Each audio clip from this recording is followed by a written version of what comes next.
ride. No way, no way. They're lying, trying to privatize and pulling the wool right over our eyes, and we won't be fooled no more. Our every worker pays the tax, it's true, but they might never get it back. Will you, or you, and documents that they pay too, and even our grandkids too. We won't be fooled no more. Social Security isn't broke, hooray, hooray. This plan is nothing but mirrors and smoke. No way, no way. The rich get richer by the day. The old and poor are the ones who pay, and we won't be fooled no more. Social Security cushions us all, hooray, hooray. We're being set up for an awful fall. No way, no way. Private investing, we just go bust, and then what happens to all of us? We won't be fooled no more.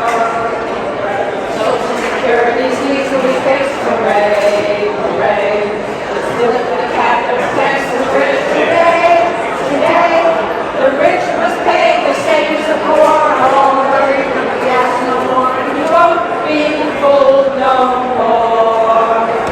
No, we won't be fooled no more.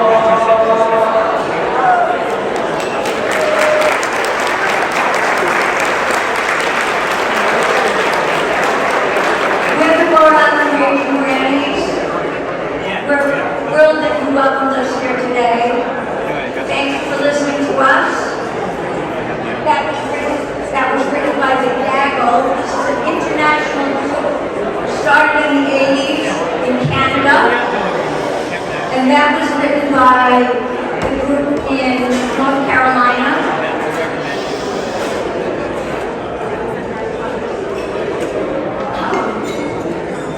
The next song that we're going to sing, and we're going to agree for it. So you can eat, but you must sing with us. The next song that we're going to sing is called We Are the Guardrails Now. Written in Madison County, and I'm going to review the chorus with them. It's to the tune of We Shall Not Be Moved. Everybody know that? Okay, thank you.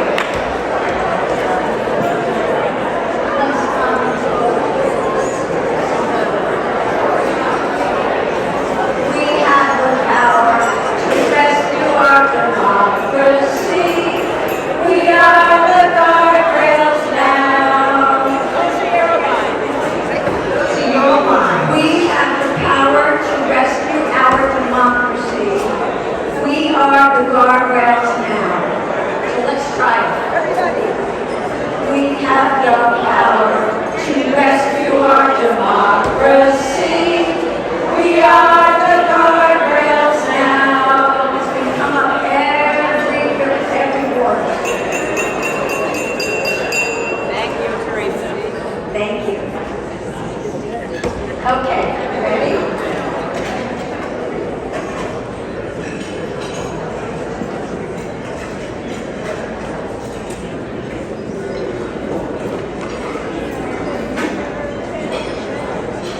Pay attention, we're the guardrails now. Did we mention we're the guardrails now? We have the power to rescue our democracy. We are the guardrails now. Find a community in numbers, we are strong. Act in your neighborhood, bring your friends along. We have the power to rescue our democracy. We are the guardrails now. Write to your legislators, let them know you care. They need to hear your voice, know that you're aware. We have the power to rescue our democracy. We are the guardrails now. Learn how to organize ideas everywhere. Small acts by decent folks, they will get us there. We have the power to rescue our democracy. We are the guardrails now. Let's look for common ground, politics aside.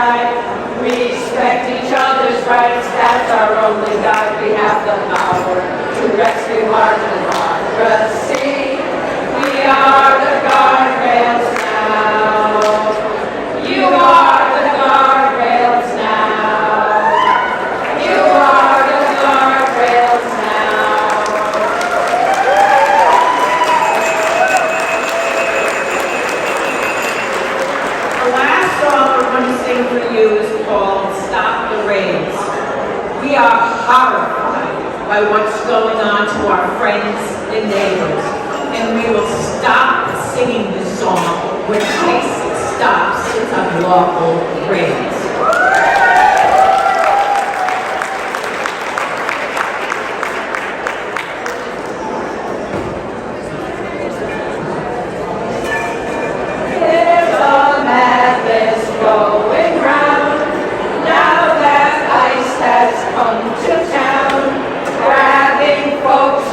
From their homes, leaving children all alone.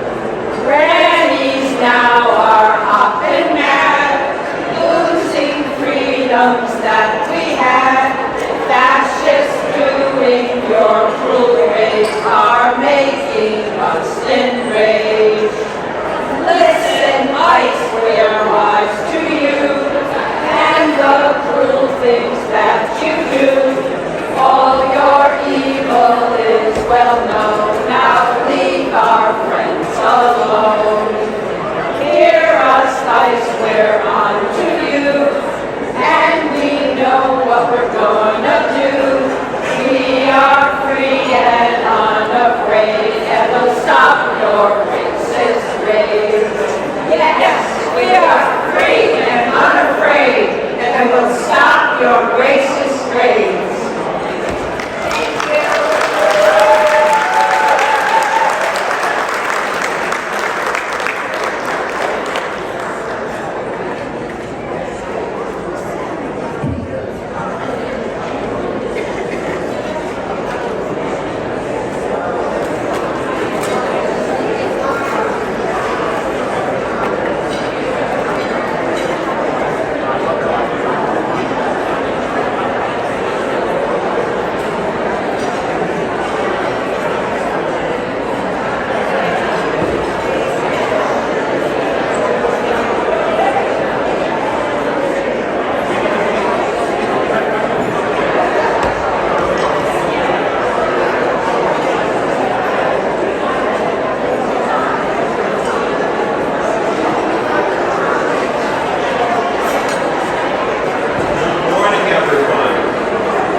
Good morning, everyone. Hey! My name is Ralph Tavares Jr., and I serve as Senior Vice President of People and Culture at DSG Global, a Forbes Top 10 executive search firm for 10 years running. I am honored and thrilled to serve as your Master of Ceremonies this morning for the 14th Annual Policy and Budget Conference. Yes, you can clap for that. This is going to be like most of these things, so we're going to have to get a little bit louder. We'll talk a little bit about this program. First, before we begin, I want to give another round of applause to the Raging Grannies. There is nothing better to start the day than voices reminding us of justice, resistance, joy. And just from the opening, I hope you know that this isn't just a conference that you have signed up for today. We're going to dive deep into our data. We're going to lift up justice, equity, and democracy. We have a keynote speaker. He's not doing that. He knows. We have a keynote speaker that is going to shut the whole room down. I can't wait. I hope you all are prepared to go to church. If you're not, let me prepare you. Sing if you need to sing. I want you to hum if you need to hum. I want you to testify. We want to leave here with a reminder that we are the people. And it is us that will build the kind of democracy that we need in this country right now. Can I get an amen? Amen. Yes, and you can say amen. If you hear something that moves you, you can say yes. Say yes. You can stomp your feet if you're able to. You can clap. Throw the napkins in there if you whatever you need to do. The speakers up here, feed on that. They feed on your energy.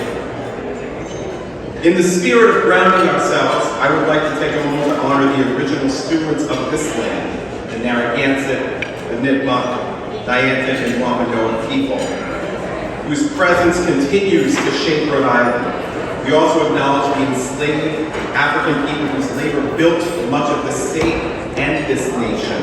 We stand on their strength, their sacrifice, and their resilience as we gather today.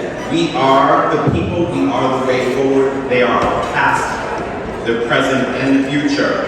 And leaning into the words of our dear Sylvan LaRose and Tom Quaquizan, may we honor not just in words, but in action. Now, let's get this started. I'd like to welcome up to the stage first, EPI's board chair.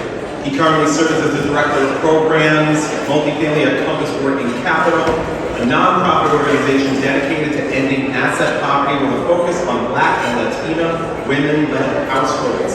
He is a tireless advocate on behalf of historically excluded communities for economic justice and full inclusion and economic prosperity with a focus on eliminating poverty, preventing displacement, and supporting anti-racism initiatives. There is no better board chair. Please give it up loud for our brother Dwayne Keys.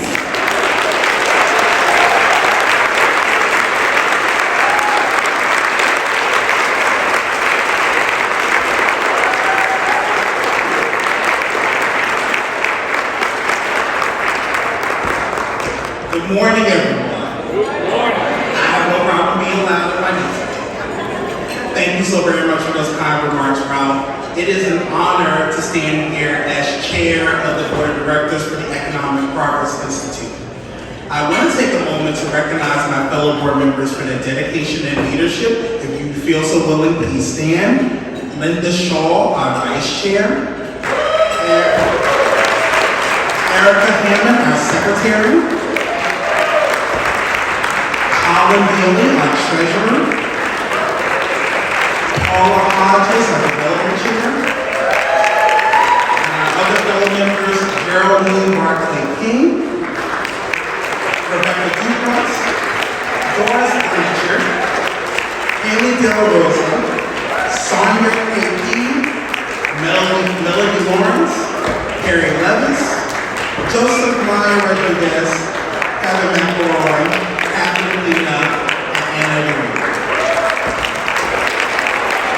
Thank you for your service. This year, our board set a challenge to raise $10,000 during EPI's Giving Month and match ticket sales and donations. Not only did we beat that challenge, we doubled it. Together, our board helped inspire this community to push past the $10,000 mark and raise more than $20,000 from board leadership alone. To my fellow board members, again, congratulations and thank you for your hard and tireless work. We also want to recognize our sponsors. We're deeply grateful for the 46 sponsors who have stood with us to make this conference possible. And a special thank you to our presenting partner Rhode Island Architects, Blue Cross Blue Shield of Rhode Island. Thank you so much for your unwavering support of EPI's mission. To our bridge builders, the Nellie Mae Education Foundation and Torpedo Opportunity Connection. Our torchbearers, the United Way of Rhode Island, Eastern Bank, Navigate Credit Union, Neighborhood Health Plan of Rhode Island, and United Healthcare. And to our 38 People Power sponsors, you represent the strength of this movement, and please look at your program for the full list and thank every single one of them for one round of applause.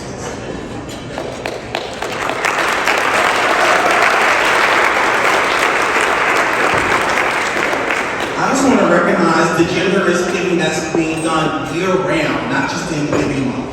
Thanks to all of you, we have surpassed our $100,000 Giving Month goal.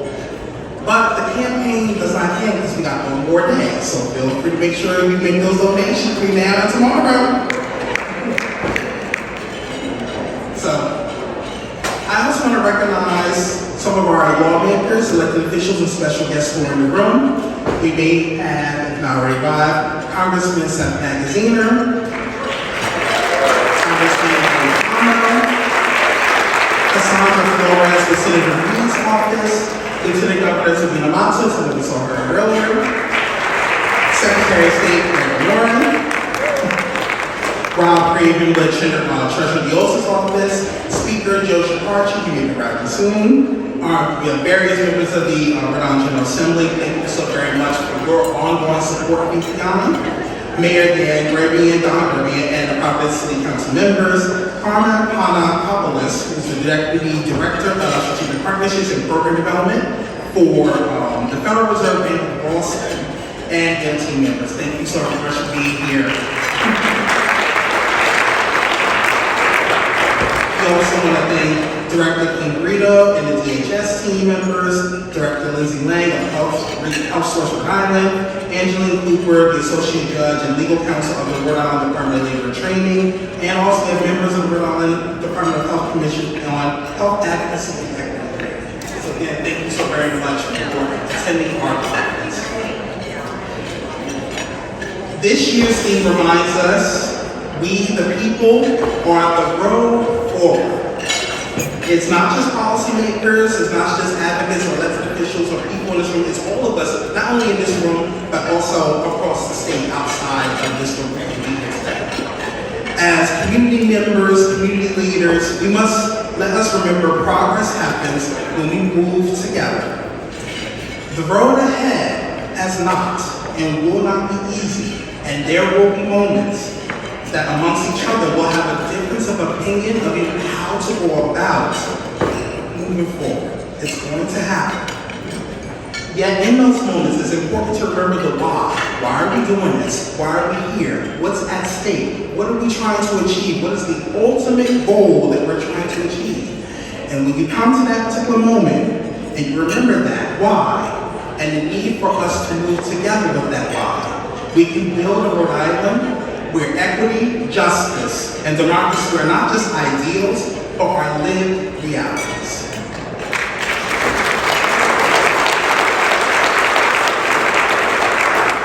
So on behalf of our board of directors, thank you for standing with the Economic Progress Institute, and let's continue to move forward together.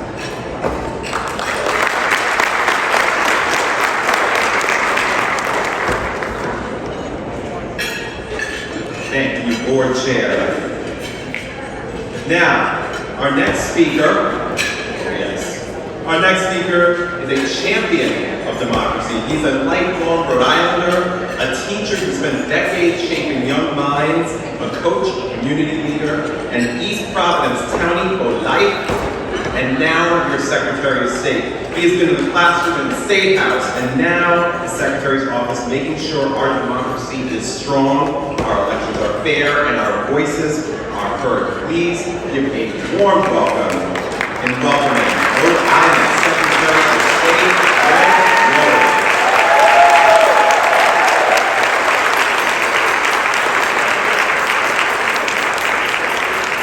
Good morning. First, I want to thank Raymond, the team, the board, all the great people at EPI for the work you do. Incredibly important work. You're the lobbyists, you're the folks that can't afford lobbyists. You are the folks that speak truth to power always. And your work informs decision making and policy making in the state always. Since the early 1920s, the United States has been identified as one of the nations that falls under the descriptive umbrella as a liberal democracy. So to quickly define a liberal democracy in basic terms, it is a nation where the people have the right to vote in free, fair, and secure elections, where the losing candidates and parties in those elections accept the results, participate in the peaceful transfer of power, and move on to fight the battle of ideas on another day. Liberal democracies are places where there is a definitive separation of powers, a system of checks and balances, and an independent judiciary. It is a place where the people's rights are constitutionally guaranteed, and those who hold the minority point of view do not lose those rights just because they've lost an election. It is a place where free speech is protected, a free press is essential, and the law is applied equally to all without prejudice.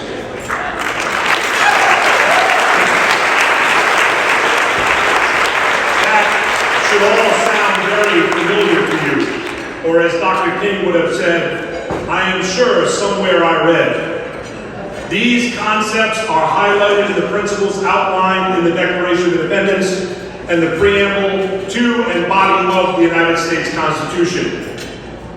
However, today, out of the 195 countries in the world, only 29 can be categorized as liberal democracies.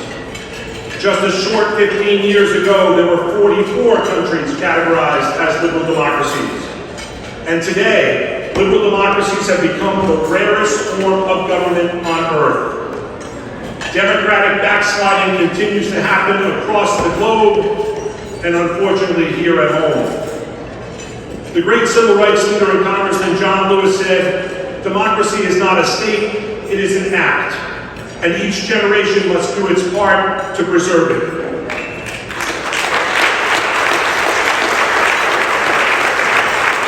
In the last two presidential elections, only 65% of eligible Americans cast a vote. That number plummets to below 50% in midterm elections. This should be alarming to all of us. Far too many of our citizens have become bystanders. Far too many of our citizens have become jaded by the nature of our politics. Far too many citizens believe that their vote doesn't matter, that politicians are all the same, and that nothing will ever change. It's understandable, of course, but this disenchantment, this apathy, allow those who are not committed to the principle of liberal democracy to fill that void. All other rights emanate from the right to vote. The right to vote is an essential right. Our nation could use a collective lesson on the history of voting rights in America. A lesson I have now given over 100 times across the state's public, private, and parochial high schools over the course of the last 3 years. How do we know that our vote matters? Because our history tells us it does. Continuous national movements of everyday people fighting for justice and equality during challenging times, more challenging than today, and in difficult environments have forced significant changes to the Constitution and the law of the land in order to move the nation on its desired path toward a more perfect union. Imagine telling the clear majority of Americans who in the late 1860s, who experienced a bitter civil war and then demanded their representatives pass and their states ratify the 15th Amendment, guaranteeing the right to vote to former slaves. Imagine telling them that their vote didn't matter. Or dismissing out of hand the great suffragettes of the early 20th century and demanded that the 19th Amendment be ratified, guaranteeing women's rights to vote. Imagine telling them all politicians are the same and nothing will ever change. Imagine telling the young people of the 1960s and early 1970s who convinced their parents and the nation that if you are sent off to war as an 18-year-old, you should be able to vote for or against the politician who made that decision. Imagine telling them that their efforts to pass the 26th Amendment to lower the voting age from 21 to 18 was a waste of time because their vote didn't matter. The system was rigged. Nothing ever changes. On March 7th of 1965, 25-year-old John Lewis was beaten by Alabama state troopers on the Edmund Pettus Bridge in Selma during a peaceful voting rights march. That bridge was named for a Confederate general and the Grand Wizard of the KKK. The kicking and repeated blows from a billy club resulted in a fractured skull, a severe concussion, and multiple lacerations. John Lewis later recalled that he was sure he was going to die on that bridge on that bloody Sunday. Imagine what emotions he must have experienced and what he must have been thinking, lying on the ground in a pool of his own blood, looking left and seeing women beaten, to his right seeing clergy beaten by the government, men who took an oath to uphold the Constitution, to protect and serve. It must have been one of the darkest moments of his young life. Would this country that he loved so much, that he was willing to fight and die for, would this country ever love him back? But you know what he did? He got up. He got up. He stood up. He continued to march.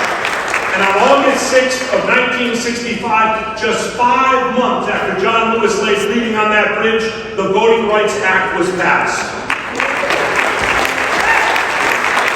And in my opinion, the Voting Rights Act is when we became a liberal democracy. It is when American democracy was born in 1965 because it became an inclusive democracy. Imagine having the audacity to tell John Lewis that his vote didn't matter, that all politicians are the same, that nothing ever changes. The right to vote is the greatest right because all other rights are dependent on it. So when you get discouraged, think of John Lewis on the Edmund Pettus Bridge and organize and teach and vote. Thank you.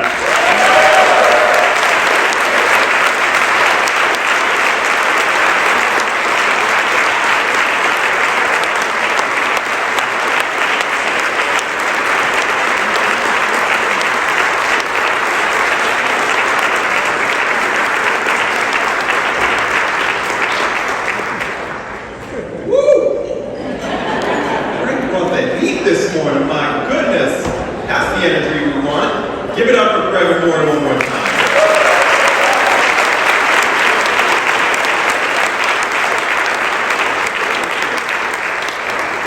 Right, brought the heat. Yeah. We're at like a 5. We're going to get it up to a 10 by the time we finish this morning. All right. Now we're going to get to one of the most critical parts of our time together this morning. It isn't an EPI conference without the research and the data. Receipts.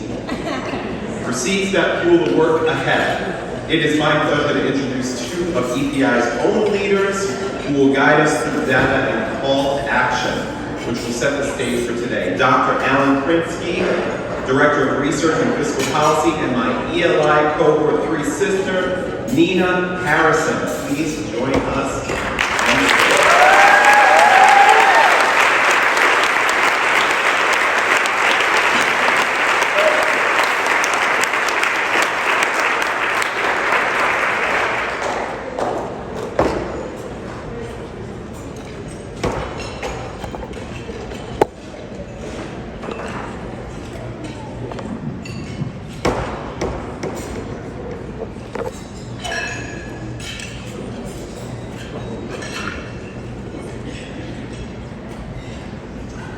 Good morning, everyone.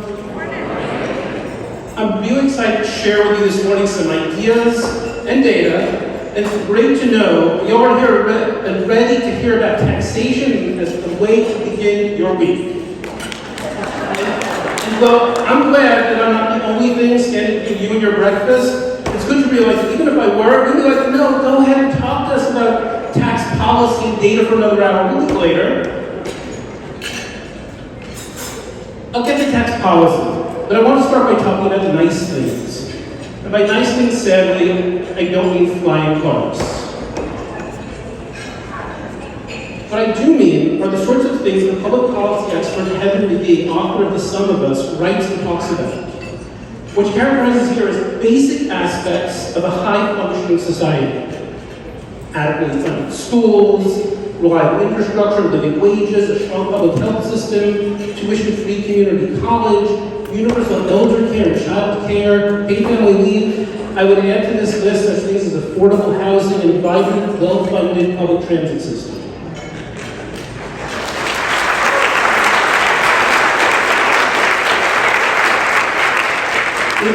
In a few minutes, I'll turn to why we don't have these nice things and how we could have them.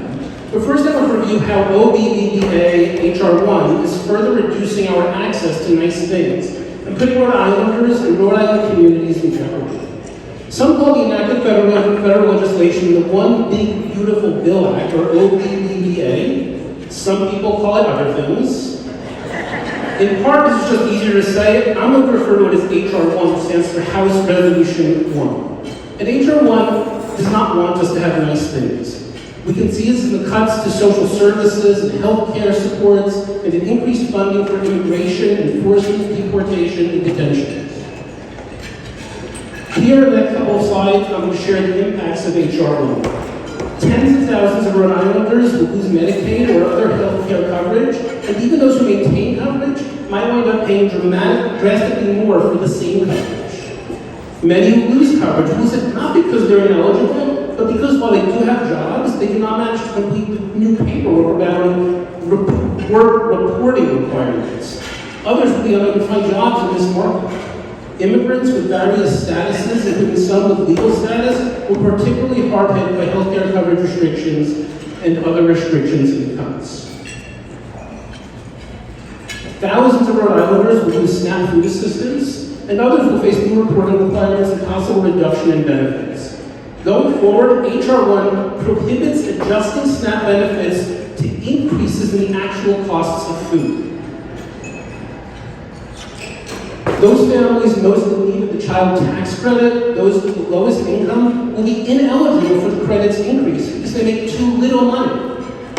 I also want to note that many of the seeming tax benefits for low-income people will not actually help them. Many low-income seniors already do not pay much income taxes and will not benefit from the $6,000 senior deduction. Same with lower-income tip workers who do not owe much income tax already. In large part, HR 1 makes all these service cuts and directs all these obstacles in order to pay for tax cuts for those who have the highest income and most resources already. Tax justice is in part about the government raising enough revenue and in a fair way to help pay for what government does to help people who cannot meet their most basic needs, and to provide people with foundations and the tools to thrive. HR 1 does the opposite. HR 1 will decrease tax justice in this sense by making the tax code even more upside down, arranging for those with the most to pay even less, as this chart shows. This chart makes this upside downness clear. The lowest income group pays a higher portion of their income in total state and local taxes compared with all other income groups. They have the least ability to pay, yet pay the highest percentage. By contrast, the top 1% pay the lowest percentage. Tax justice suggests that at the least, this ought to be evened out. Furthermore, an economic system based on equity and tax justice in regard to race and ethnicity will look noticeably different, as this chart makes clear. One would expect each column, for each group, for each income level, to reach the purple line. That is, if the economic system functioned equitably without regard to race or ethnicity, we would expect that 20% of Black Rhode Islanders would be in the top 20% of income, and 20% would be in the lowest 20%. Instead, Black and Latino Rhode Islanders are overrepresented in the lowest 60% of income and underrepresented in the highest 40%. Now, this example is meant to show that instead of a tax justice system based on ability to pay, we have a system in which someone with extreme wealth can manage to claim a $4,000 child tax credit based on lower modest income in the form of salary or wages. I share this not to criticize Jeff Bezos personally, but rather to ask about the tax system that allows a billionaire to claim a child tax credit unavailable to someone with income of, say, $200,000. We should be asking billionaires to pay fairly into a system that helps support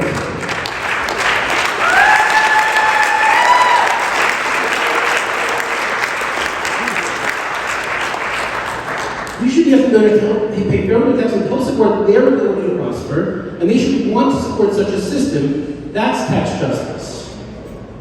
Yeah. Our tax code allows some very profitable companies, while benefiting from lots of public resources such as roads and stable contract and port systems, to pay little, even no federal or state taxes on the actual business they are doing and sales they are making in Rhode Island and elsewhere. For example, in 2020, the pharmaceutical company AbbVie reported that about 75% of its worldwide sales were to customers in the U.S.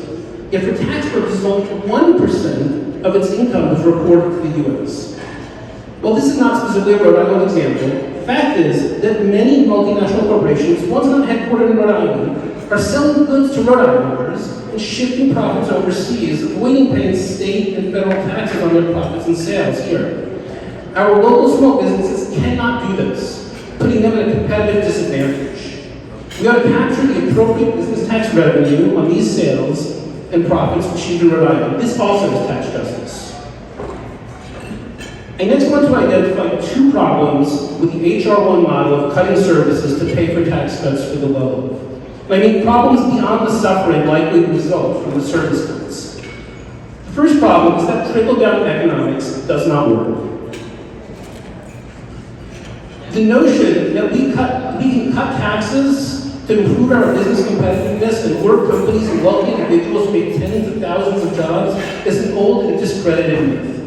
They tried this in Kansas a little over a decade ago, and you can see the results here, with Kansas on the left and the darker blue in both charts. In the wake of drastic tax cuts, Kansas did worse on economic and job growth compared to its neighbors and the nation as a whole. In 2017, Kansas lawmakers had to reverse the cuts. This is trickle-down economics, and I admit to you, I'm old enough to remember when this myth was first promoted in the 1980s. While individual wealthy investors do play a role, economic activity and growth are primarily the result of the actions of workers and genuinely small and micro business owners, and public investment in such things as basic research, a strong public transit system, excellent schools, and vibrant neighborhoods.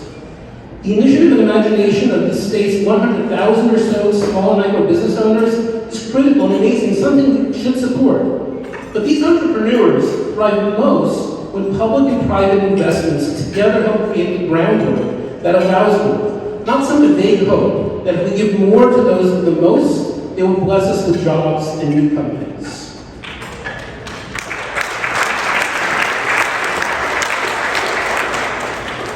The second problem with the HR1 approach brings us back to Heather McGee. She argues here that prosperity is not a zero-sum game, in which for some people to do better, others must do worse. We should get out of the austerity mindset and adopt an abundance mindset. And McGee shows us that when we want to do this, we can. That we have before. With the boom of the 1930s and 1970s, defined the period for the American dream, a period of higher marginal tax rates, massive public investment, let's substitute smart regulation in place of simply more regulation, high levels of unionization, a minimum wage that was roughly half the median wage, and lots of benefits with work. I must note, as McGee reminds us, that these decades of investment were largely focused on the white middle class, and when people sought to expand this vision beyond this, the reaction among many white people, including those in power, was that it was a zero-sum game, and that expanding prosperity meant whites losing, rather than in truth what would have happened, everyone gaining. And so they shut down the abundance and investment approach, and even did nutty things like closing public pools, because they thought it better to lose those public goods than to have to share them. So the question is how we, here in Rhode Island, can return to investment and prosperity for all Rhode Islanders. And the answer is not to pretend the government should or can do it all, but rather that with adequate revenue, the government can play a crucial supporting role, so that Rhode Islanders can at least meet their basic needs, and that there's a foundation, there are tools making it possible for many more of us to thrive and prosper. Now here are two images, two very different models of taxation. The one on the left, folks waiting online at the grocery store, is a model of taxation as transactional, where I ought to pay only for the specific services I need and will receive. But it's a mistake to think of taxation this way. Public goods are indivisible. You can't divide roads and say, this stretch belongs to you, and that stretch belongs to me. You can't say that this courtroom or section of contract law belongs to you, and this to me. Yes, folks with a lot of resources can purchase access to country clubs and other luxurious private spaces. But few of us would want to live in a Rhode Island where large sections of our population cannot access the beaches because there were no public beaches, or because they were prohibitively expensive. And imagine if we applied this model to fire departments and emergency rescue units so that they responded to calls based on ability to pay and not respond to all those who can't pay.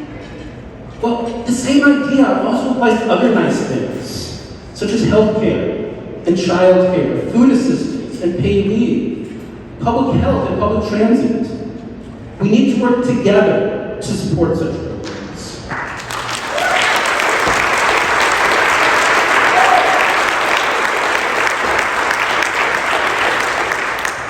Indeed, public goods and services such as SNAP and Medicaid and Rhode Island Works Cash Assistance go precisely to the people who need them because they don't have the income or wealth to pay for them.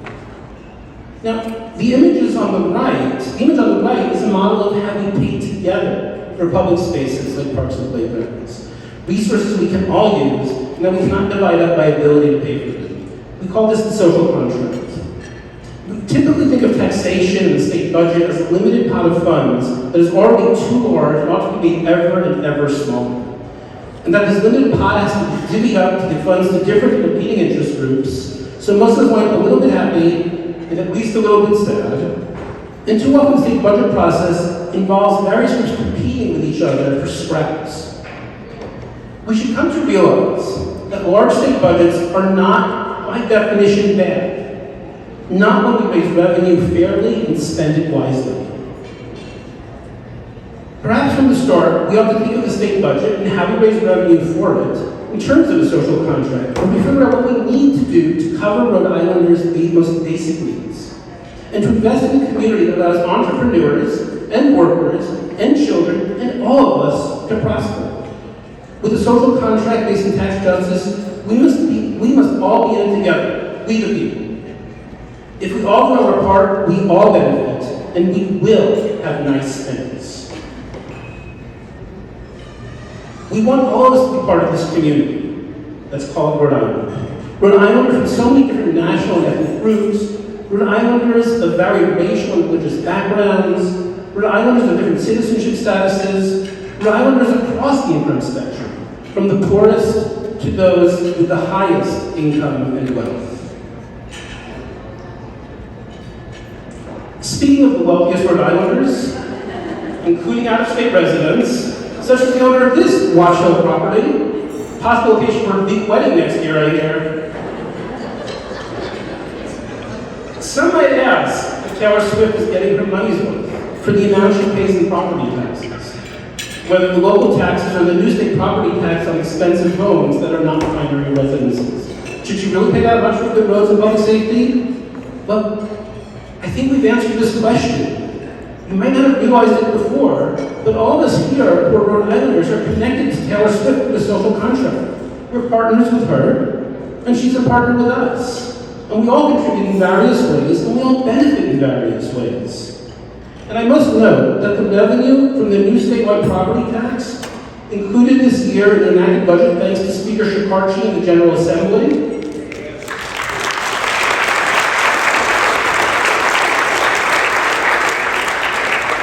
because this statewide property tax is targeted to address affordable housing by funding the low-income housing tax credit fund. And so it shows clearly how the taxes we pay are not simply a transactional exchange of money for services. We live in a society that provides conditions and stability for some people to use their hard work, or talents, or sometimes their inheritances, or connections, or good fortune, to naturally accumulate enough money to purchase second or third homes, sometimes mansions, while others, even many middle-class people, get priced out of housing markets and affordable housing, whether to purchase or rent. The social contract and tax justice policy ask that we all help make it so that no one should go homeless, and so that more of us have an opportunity, after all of our hard work and good fortune, to rent or purchase housing we can afford. The way we respond to the threats to our communities from H.R. 1's federal cuts, including how we respond with next year's state budget, provides us with an opportunity to embark on the road forward to tax justice, the opportunity to make sure we have nice things. With a combination of good tax policy, the raising of enough revenue, and wise investment in people and programs, we, the people of Rhode Island, can travel can travel together on the road to tax justice and together build a prosperous Rhode Island. We can travel together on affordable and public RIPTA buses.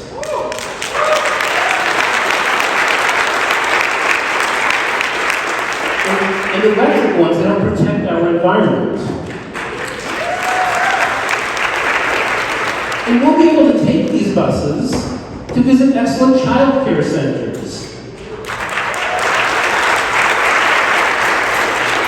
And excellent senior care centers.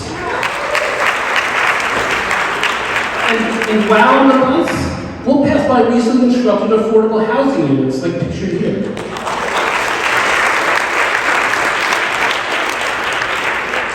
And out of the windows of the bus, we will see children being welcomed to their high-performing schools. We can take that bus to state parks for recreation and festivals. And we can visit some of the state's growing number of worker collaboratives, championed by Reza Laboral, pictured here.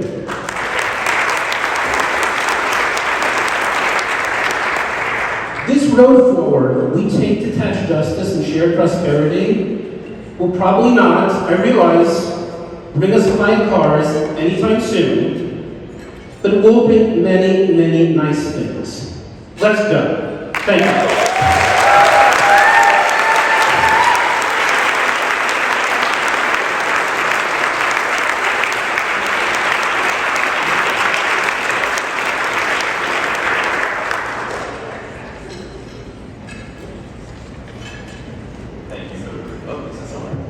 Is it? Yes, I am on. Thank you for the receipts. Doctor. Okay. We have a lot of folks that have joined us this morning. I want to just make sure we got everybody. Before we do, I want to make sure that we bring up a very special guest. We are very honored this morning to be joined by one of our state's leaders. Please welcome to the stage the Speaker of the House of Representatives, the Honorable Joe Shekarchi.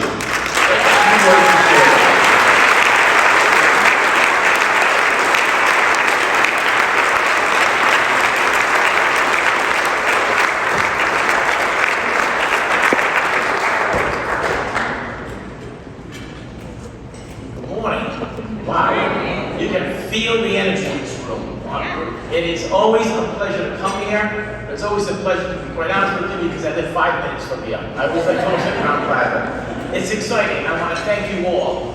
Everyone here, some of I've met for the first time, a lot of people that I've known, for your energy, your passion, and most importantly, your advocacy. Because as you know, at the State House, nothing happens because it happens. It happens because there's a push to make it happen. And I can't think of an organization that pushes harder and is more effective.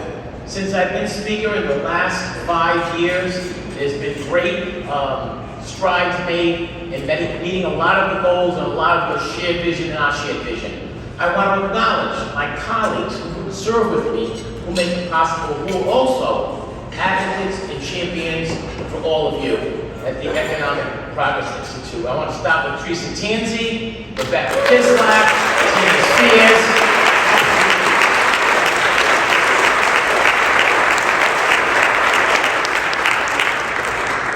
Whether it's health insurance, or smoking at Bally's Casino, or any of the economic policy initiatives, Teresa's right there. Not far behind her in the healthcare field is Rebecca Kislak. And don't start talking to me about the DD community and direct support professionals, because nobody does it better than Tina Spears. And she had a great opportunity.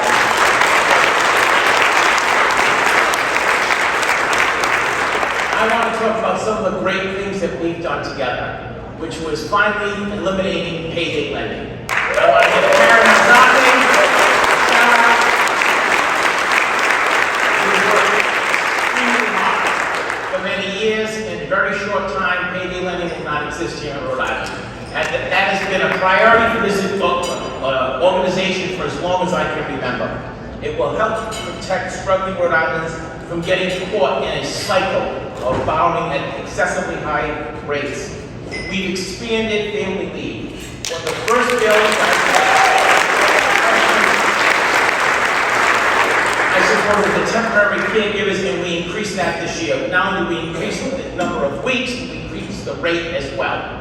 And that's because people deserve the right to take care of their family and be able to come back and do their job and not worry about losing their job and be supported while they can with their own money, by the way. Thank you very much.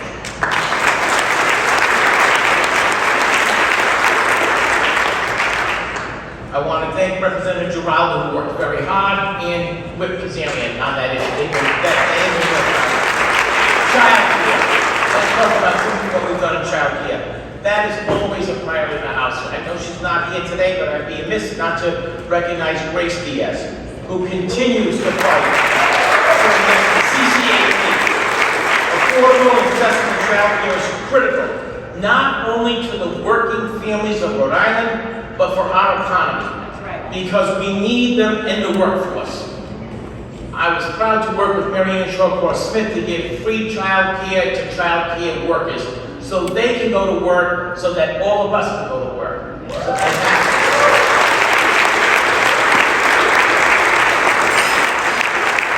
I'm proud as the speaker. Every year that I have been speaker, every budget that we've passed has increased the investment in Medicaid for our seniors, our children, our individuals with disabilities, and working families. We took last year, at a considerable expense of over $40 million, the first steps necessary to invest in primary care physicians, to making sure that we have enough doctors to treat us. I want to tell you that it's not an easy task when you're divvying up state funding, but with our hospital systems, our nursing home systems, and our primary care doctors, we're at a tipping point. Some people said we should study it. That's fine, we should study it.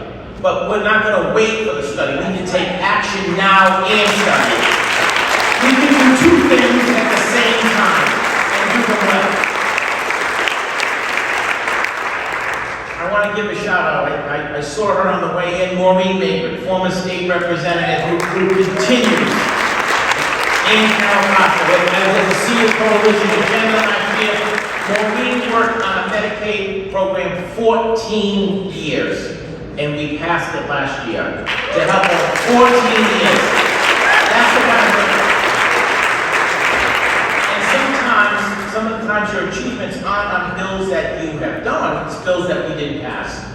And there was an effort by some people, I'm going to just say in a nice way, a little bit of a misguided effort to lower taxes for retirement income on some of the wealthiest of Rhode Islanders. And a lot of people didn't understand it, and they signed on to it. So what do we do? What do I do? Do I call Ghostbusters? No. I called Dr. Alan Pritzky. And I called him over. I said, I need your help. He understood it. He understands tax policy better than most of my members, including me. And I'm not embarrassed to tell you that. And he went to work on it. And all of a sudden, all that support for that bill that would not have done a lot of good things dissipated. And Alan, I want to give you, I can't, and I'm looking around the room, I don't see you, raise your hand. I want to say thank you. Thank you.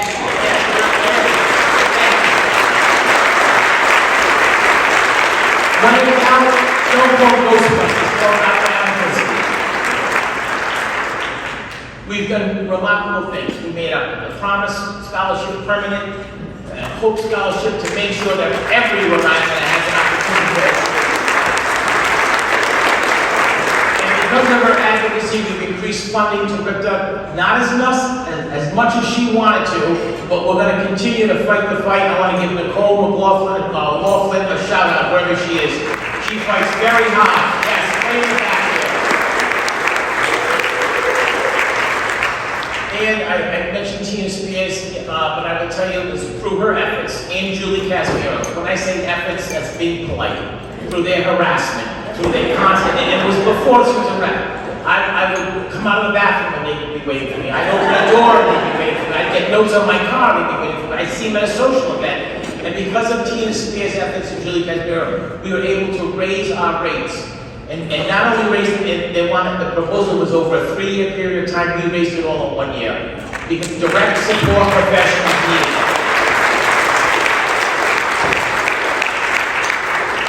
And I want to talk in closing about housing. because housing is near and dear to me, but it's near and dear to all of you.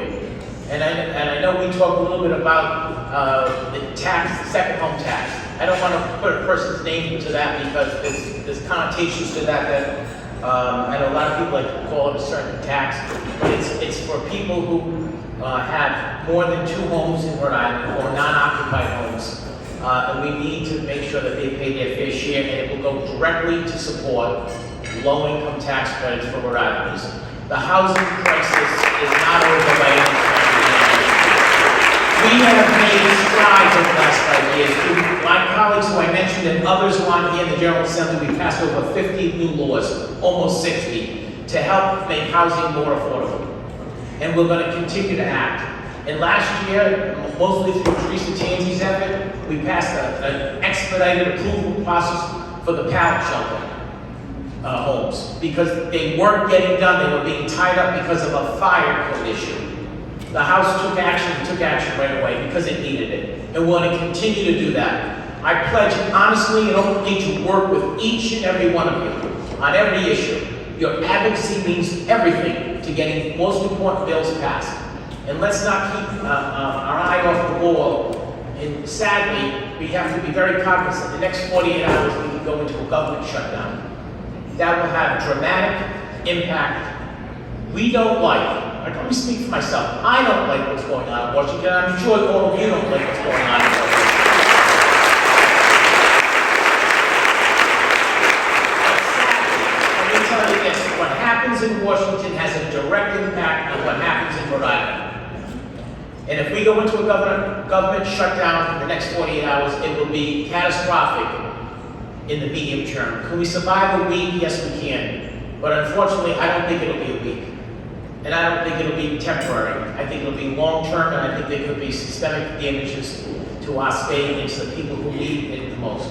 So let's not forget that. Let's work together. I thank you. I appreciate your advocacy, and I look forward to continuing to work with you in any capacity the future shall hold. Thank you very much.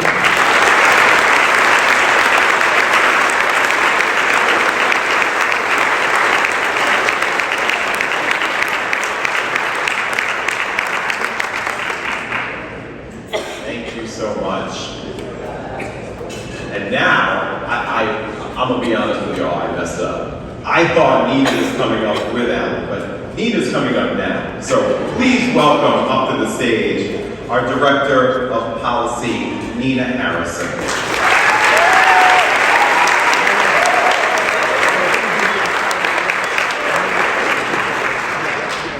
Good morning, everyone. Thank you, Ralph. Thank you, Speaker Shikarchi. My name is Nina Harrison, and I want to, in addition to thanking Speaker Shikarchi, thank Alan for painting a picture of what Rhode Island could be like. A place where Rhode Islanders not only can meet their basic needs, but also where we have high-quality systems and people have opportunities to thrive. But this Rhode Island requires revenue and investment to make possible. And Rhode Island is a state with many urgent needs. According to EPI's 2024 Rhode Island Standard of Need Report, 68% of single adults in Rhode Island without children cannot afford to meet their basic needs without assistance. That's 78% of single parents with 2 children cannot meet their basic needs without assistance. And those numbers are worse for women and people of color. And as Alan mentioned, thanks to the federal government, much of that assistance is currently under threat. As you all know, and has been mentioned, we have crisis-level shortages of affordable housing and of primary care doctors. And despite all of these difficult truths, some people, and I'm sure none of us in this room, have questioned whether Rhode Island's state budget is too large. Spoiler alert, it's not. The reality is state budgets should stand ready to meet the needs of the people, and over the past couple of years, the Rhode Island General Assembly has commendably chosen to invest in Rhode Islanders. And you just heard about many of those investments from Speaker Shikarchi. They have invested in Rhode Islanders to make affordable childcare more accessible, to address the affordable housing crisis, and to increase Medicaid reimbursement rates for primary care providers so that we can retain more of them in the state and not have to wait weeks and months for doctor's appointments. These investments are critical and necessary, and the people of Rhode Island cannot afford to walk them back. Alan also mentioned HR 1 and some of the ways that it will affect Rhode Islanders. I want to emphasize that HR 1 will affect all Rhode Islanders. Even if you think you're exempt because you don't use Medicaid or you don't rely on SNAP, it will affect you. When HR 1 causes 34,000 Rhode Islanders to lose health coverage, many of those Rhode Islanders will have to go to hospital emergency rooms to get their medical care. That means that emergency room wait times may increase for all of us. It will affect all of us. That also means that hospitals will be providing more uncompensated care, which means that hospitals may have to reckon with, can they stay in business while providing that much uncompensated care? If hospitals go out of business, that will affect all of us.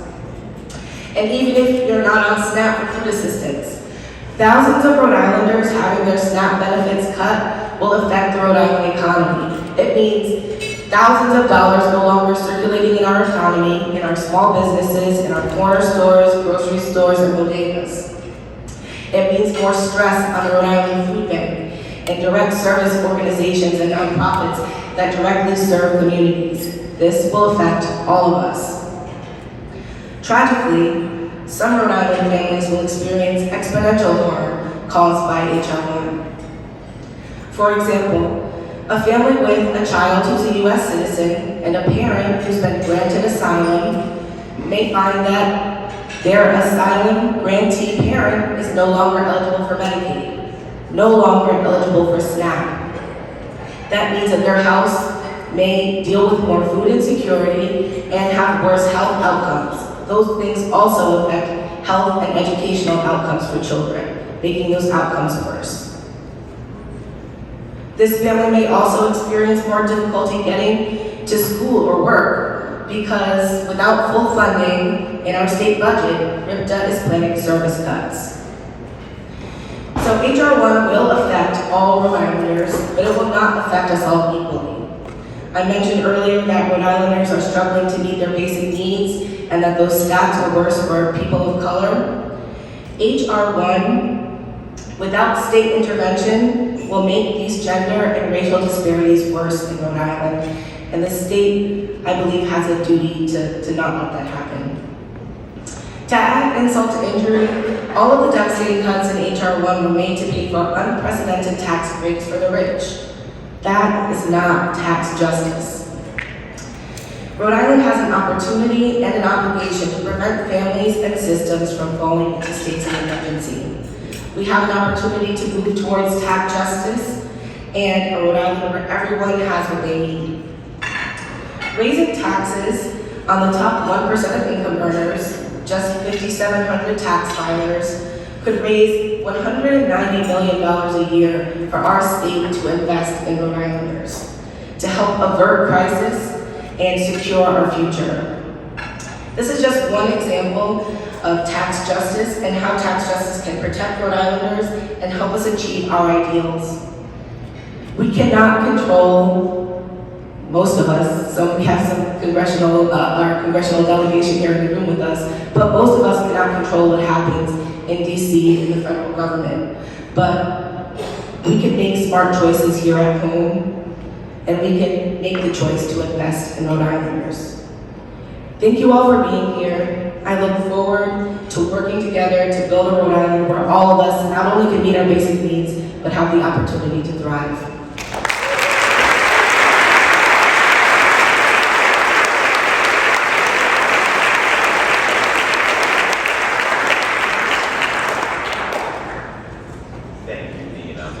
ELI sister. A lot of ELI siblings in this room. I see Angie Cooper.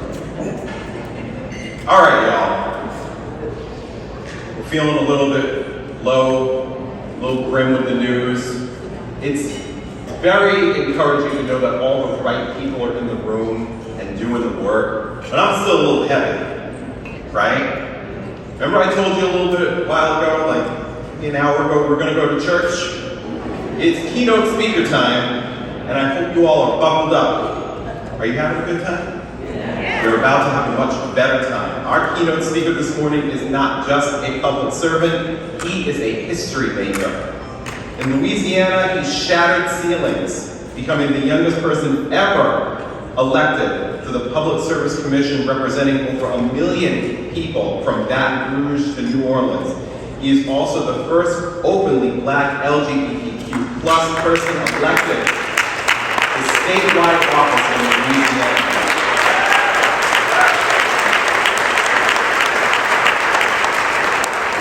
But that's not it. He's not concerned with titles. He's not concerned with accolades. Commissioner Lewis has been on the front lines of the fight for climate justice, racial equality, and economic fairness. He's taken on big polluters in Cancer Alley, fought against gerrymandering in the courts, and stood up for working families every step of the way.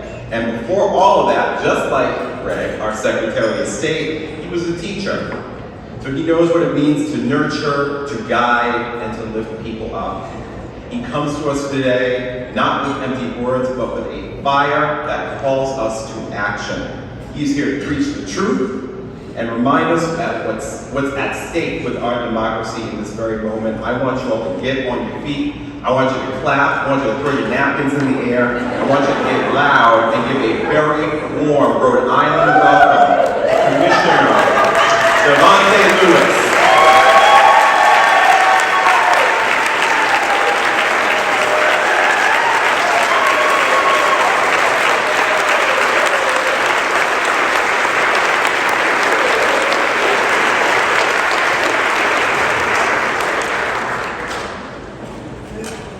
Well, good morning. Oh, wait, hold on. I'm from the South. We got to do that one more time. Good morning. There we go. It is such an honor and a privilege to be here in Rhode Island, coming from the dirty South, the deep South of the great state of Louisiana. I must say the weather is a lot better than when I left. It was about 98 degrees when I left my house, so I'm actually enjoying what we like to call winter. In Louisiana. So thank you for ushering us into this moment of winter. It is such a pleasure to be here and to think about where we are in this moment and this time. I want to thank Ralph for that wonderful introduction. I think I'm going to have to take him around my district for re-election and just have him introduce me everywhere I go. It may help me win again. But I hail from, as you heard from Ralph, from the great city of Baton Rouge, the capital of Louisiana. And there's something a lot of people do not know about Baton Rouge, which it is one of the birthplaces of the civil rights movement that we saw. And so I'm going to take it back to 1953. And we're going to go to a church that literally is down the street from my house. And in Baton Rouge, the city bus system in the 50s and the 60s was about 80% Black riders. And the city was facing crises by constantly raising the bus fares from 10 cents to 15 cents, but it also had a serious problem of not allowing the Black bus riders to sit at the front of the bus. And there's a pastor named T.J. Jemison who decided to say, you know what, this is just an unfair system. It makes no sense that in a city of 125,000 people at the time, that Black residents who are 80% of the riders have to stand while they watch rows and rows and rows on the bus be empty. And so he decided to really challenge the city council. And he said, it's time to do something important. And so begrudgingly, the city council passed what was known as Ordinance 222, which allowed Black riders to take a seat on the bus if there were no white riders present. However, this ordinance kind of went undercover. No one really knew about it, except those advocates and activists who fought hard against it. And almost all white bus drivers knew nothing about it. So I take you to June 15th, 1953, where a woman named Martha Wright, who was my neighbor, decided at 31 years old she was going to take a seat on the bus in one of the white-only sections. This bus driver fussed at her, yelled at her, told her she had to move, and Miss White thought about it for 1 second, and then she said, you know what, no. I'm going to sit down and I'm going to stay on this bus. That bus driver brought nearly every police officer in the city of Baton Rouge to the stop to try to arrest her until Pastor Jameson came and said, you know what? There's a city ordinance, Ordinance 222, and you cannot arrest her. You may kick her off the bus for sitting in the wrong seat, but she's not in violation of the law. And so this infuriated a lot of the white bus drivers. They hated this process, and so it created this kind of movement that started, and Reverend Jameson decided he was going to sit on the bus and he was going to stay in one of the seats until the Louisiana Attorney General decided to take Ordinance 222 to court, saying it violated what he believed was the segregation laws of Louisiana that said blacks and whites must be separate.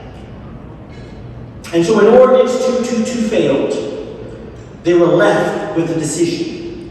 Now, knowing Baton Rouge, most people know about our fighting LSU Tigers, but there was a mighty movement that was created that says, you know what, we're going to now protest this city bus system. And so even though the city was looking at nearly a $1,700 loss every single day, every black person in the city of Baton Rouge decided they were not going to ride that bus. And they started. They met at McKinley Senior High School, which is 2 blocks from my house. And it's a high school that is one of the largest and first women black high schools. And they decided to come together. And they said, you know what, we're not only going to not ride this bus, we're going to show you what innovation means. And so while we all enjoy Uber and Lyft today, I like to remind people the first rideshare program was started in Baton Rouge, when all black people who owned a car decided to drive people to and from work 5 p.m. to 12 p.m. And they constantly did this. Even a gas station owned by a black man decided he was going to sell gas at the wholesale price to ensure that they would see what happened. And under pressure, under fire, with the city infrastructure crumbling, with the budget falling apart, the city council came back and passed Ordinance 521, which said that we're going to reserve some segregation, we're going to leave the first 2 rows for whites only, but every other seat on that bus meant that a black person could sit. And then after that ordinance was passed, with the grumbling of some in the community, Reverend Jameson called off the boycott. He said, we have completed one of our victories. But he said, we are not done. And so while others wanted the protest to continue on, he decided to sue. And he said, we're going to fight this in the courts. And while it took 9 years from the moment the bus boycott ended till the moment the courts struck down the segregationist law that allowed separate but equal on the bus system, it showcased the power of the fight. And I told that story because it brings us to this moment, right? It brings us to where we are right now. A moment that requires us to dream. A moment that requires us to dare to do things against the system. And a moment that says, what are we fighting for? Now, Ms. White was not just any ordinary citizen. Many of you probably have never heard of her story or before today.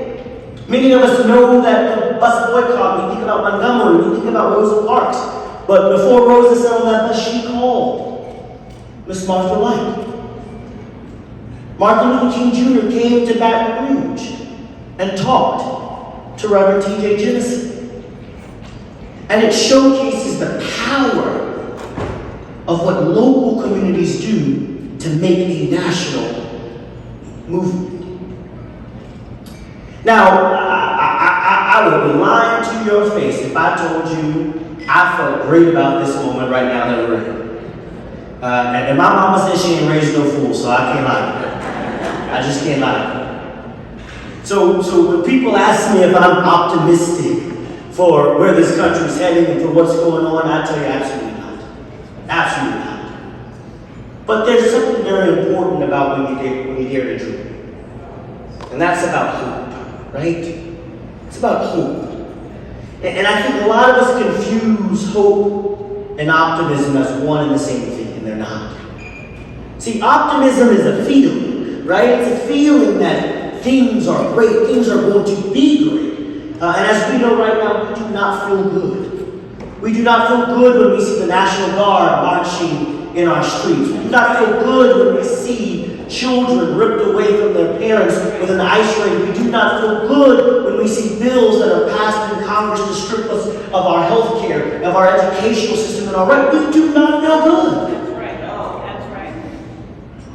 But I tell you why I feel hopeful is because I have what I like to call genuine hope.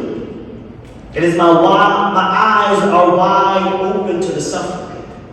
It sees the harm that is hitting us. But it knows that when we work together and we do what must be done, that one day, we can achieve the goals that we want.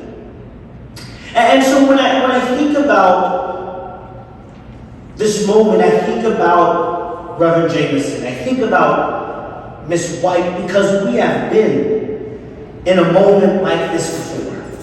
We have seen struggles like this before. The question that wrestles with us is, what is our path forward? How do we continue to move on? And I think about Plessy versus Ferguson, one of, I think, the worst rulings of the Supreme Court that we've ever seen in this nation. And the abolitionist Frederick Douglass said after that ruling, he said that this ruling may need and is the necessary link in a chain of events for the predatory downfall and complete overthrow of the entire slave system. Now, what did Frederick mean by that? When he said that he was not taking joy in the fact that Plessy versus Ferguson was ruled on, he was recognizing that this moment is the moment that would inspire the abolitionists, that would give them the power and the understanding and the courage to say, we are going to tear down this system. And so while we look at what's happening at Pennsylvania Avenue, we look what's happening on the National Hill, we can see that instead of retreating from this moment, we should take what Frederick Douglass told us and say, this is the moment to finally bring down a system of inequality. This is the moment to finally take down a system that is pitted poor versus one, and it put it black versus white. This is not the time to retreat and hunker down. This is the time that we step up and we fight back. That's right. And so when we think about this, we think about the harm that is happening, right? I mean, I know that we are seeing the violence of ICE, but I'm also thinking about the other violence that we don't talk enough about. And that is the message from our foremother, Coretta Scott King, that talked about violence, right? Poverty is violence. Starving a child is violence. Suppressing culture is violence. And so if we are true about our fight, we've got to fight against policy violence that too often has struck so many of us every single day. But when we think about the path forward, there's something else that Coretta Scott King said that I think is so pointed in this moment. She talked about violence and the contempt for equality, or as I talked about poverty violence, but there was a profound thing that she said that we need to listen in this moment.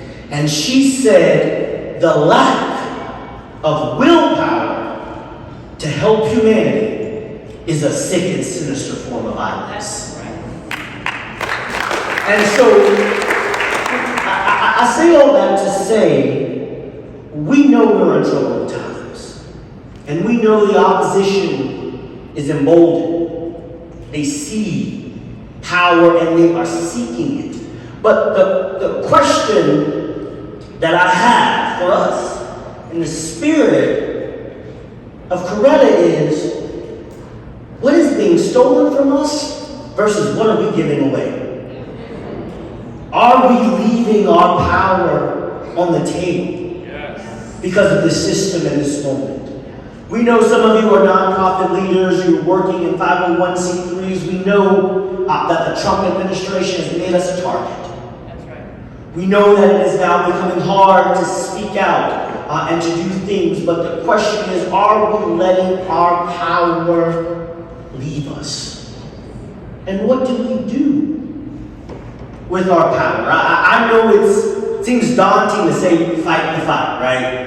I mean, they're risking people to go to jail. They're saying they're going to take away everything. But I kind of got to remind us of Coretta's husband, right? I mean, when we think about his words, he didn't write his words in a holding place, right? He wasn't in a library writing about what needed to happen. He was in jail. He was in jail. Now, I'm not advocating for any of us to go to jail, but in that moment, we got to think that sometimes you got to put yourself in the fire to make something happen for us all.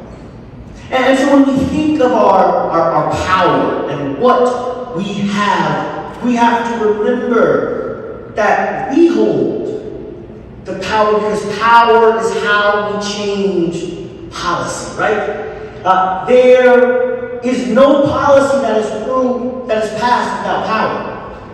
And there's no impact without policy. So when you think about Dr. Jefferson and Miss White, they held their power to change what? Policy. And their policy had a lasting impact on this nation, rippling from Baton Rouge to Montgomery, that turned around and created the Voting Rights Act and the Civil Rights Act and brought us on a path of equality and equity and justice. So when you think about yourself, right? You got power. Not each one of you has to be Reverend Jameson, that is organizing and mobilizing a group of people. You don't have to be Miss White, who is the one who decided to sit on the bus and stay. Your power may just be one of the individuals who decided to drive your car and help someone get to work to keep that protest and that boycott moving. But each and every one of us has power, and the question that I keep coming back to is, what do we do with that power? How do we use it? Because our power, I like to say, has 3 P's. It is to provide, it is to protect, but most importantly, it's to profess.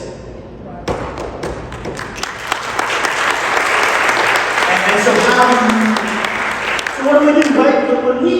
When you think about power, remember, your vote is power. Your vote is power, because what you are doing when you vote is you are just leading and borrowing, letting someone use your power for justice. And if they don't use it for justice, guess what you have? You have the power to take it back. You got the power to take it back, so each vote means something. Each election means something. Each movement means something, because that is the power that you hold. And so I'm reminded. I'm in Louisiana, as you heard. I'm known as a radical, I guess, as some people like to say. I mean, that's just what I like to say it like it is. I get in trouble all the time. I mean, I look the governor in the face, and excuse my French, I call him an asshole straight to his face. said, I'm sorry. And you know, sometimes that gets me in a little bit of trouble. My grandmother wanted to fuss at me because she said I didn't use enough expletives when I called her. So I'm kind of raised from a little bit of a rebel-rousing family, but it showcases what it means that when we have our power. But so how do we use it, right? I mean, I think about this all the time. We're always struggling to exist in moments because we are afraid of what the opposition will say, what the opposition will do, how will they perceive, right? We are always trying to think because we are such intellectual people that we want to understand where we're going. And I remind people all the time, don't be worried about what they say about you, right? As I told you, if you tell me I'm a radical because I care to ensure that no child goes hungry, color me radical. If you want to call me a radical because I believe that everybody has a right to exist in this country, color me a radical. If radical means that we have universal child care, universal housing, a living wage that doesn't push into poverty, guess what? I'm a radical. Right? Be radical. Don't let this moment go by because we have to understand the meaning of what we are doing. Many of us in this room believe things that we have never seen, right? I mean, we are working towards an inclusive democracy. But I remind people all the time, it is a democracy that has never come to fruition. That's right. We are working on dreams here. And when you are working on dreams, it means you have to give yourself the ability to dare to think about it differently. Because we don't want normal, right? We don't want to go back to 2008, as much as we may have loved Barack Obama. That wasn't normal for everybody. Because that wasn't the democracy we wanted. It wasn't the policy future that we deserved. And so we have to be ready to dream a better dream. And I was recently in Brazil, and there was a saying on the wall that I had to chat GPT to try to figure out what it meant. And it said, those who dream beautiful dreams fight better. And so in this moment when you're thinking about how do we fight back, how do we build up, how do we march on, the question isn't about what the opposition is doing. It's about how do you dream. And are you giving yourself the ability and the opportunity to dream better dreams? We, in this moment now, we have to have political and policy imagination for our future. We have to think about where we want to go and how we get there. And it is also a call to remind ourselves that we are in a race. But oftentimes when we talk about policy, I think everybody gets to the mood that we were in a sprint, right? That it is about how fast we can get there, how soon we can accomplish the race. But I often tell people, you gotta remind yourself that this work that we are doing is not a sprint, it's not a marathon, it is a relay race. Because our objective is to ensure that the baton gets in the next person's hand. Some of us may be at the front of the race. Some of us may be the closer. Some of us may be in the middle, but our job should not be whether or not we can accomplish that dream, but whether or not we can continue the movement of that dream. Yes. Right? That was the spirit. You see, Reverend Jameson put that baton in Martin Luther King Jr.'s hand. Miss White put that baton in Rosa Parks' hand, and then they accomplished it. And what they do, they put it in somebody else's hand. That is what this moment calls for us. Are we willing to be a Martha White? Are we willing to be a T.J. Jemison? Are we willing to be even one of the forefathers and foremothers of Lyft and Uber who said, I'm just going to drive people to keep this movement going. That is the call, but it is using, as they did, their power. And what I'll close by saying this. There's an old hymn that many of them sung at New Hill Baptist Church where Reverend Jameson preached. And it started off with, we shall not be moved. Right? We're fighting for our freedom. We're fighting for our children. We are black and white together. We shall not be moved. We are going to be planted like a tree that is by the water, because we shall not be moved. Right? So when your power is being questioned, we shall not be moved. When they come for our freedoms, we shall not be moved. When they tell us we can dream, we shall not be moved. When they say that what is right is wrong and what is wrong is right, we shall not be moved. Say it with me. We shall not be moved. We shall not be moved in this land. Because if we dare to dream and we stand planted in those dreams, we got a path forward, y'all. Let's do it.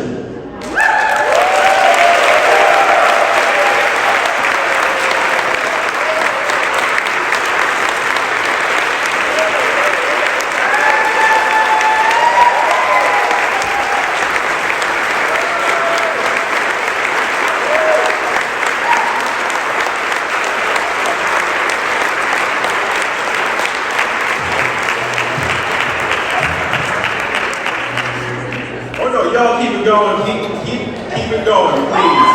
Commissioner Devontae Lewis. You're going to be in the hot seat too, so you're going to get over there. Woo! I needed that reminder. Thank you. There is nobody better to sit in conversation with Devontae right now than the visionary leader who dreamt up this very gathering today.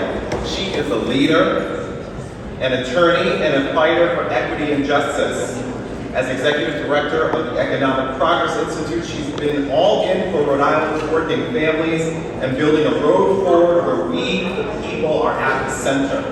She brings not just expertise, but lived experience, fire, and a vision for what's possible when we come together. She is a proud alumna of the Rhode Island Foundation's inaugural Equity Leadership Initiative, the Institute of Nonprofit Practices' inaugural Black Leadership Initiative, yes, another sibling, Leadership Worcester, the Shriver Center's Racial Justice Institute, and City Year Rhode Island, and most recently, only a few days ago, recipient of the Rhode Island College 2025 Arts and Science Alumni Honorable Award. Get ready for a real conversation with our very own Executive Director, Leona Nancy.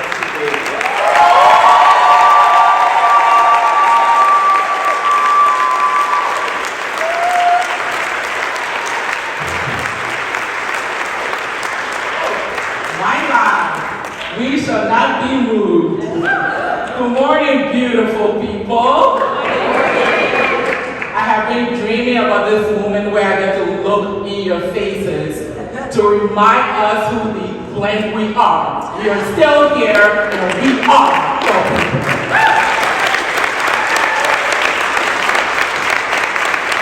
Before I get into this conversation with my guy, Devontae, I'm going to tell you a little bit about why I wanted him in Rhode Island.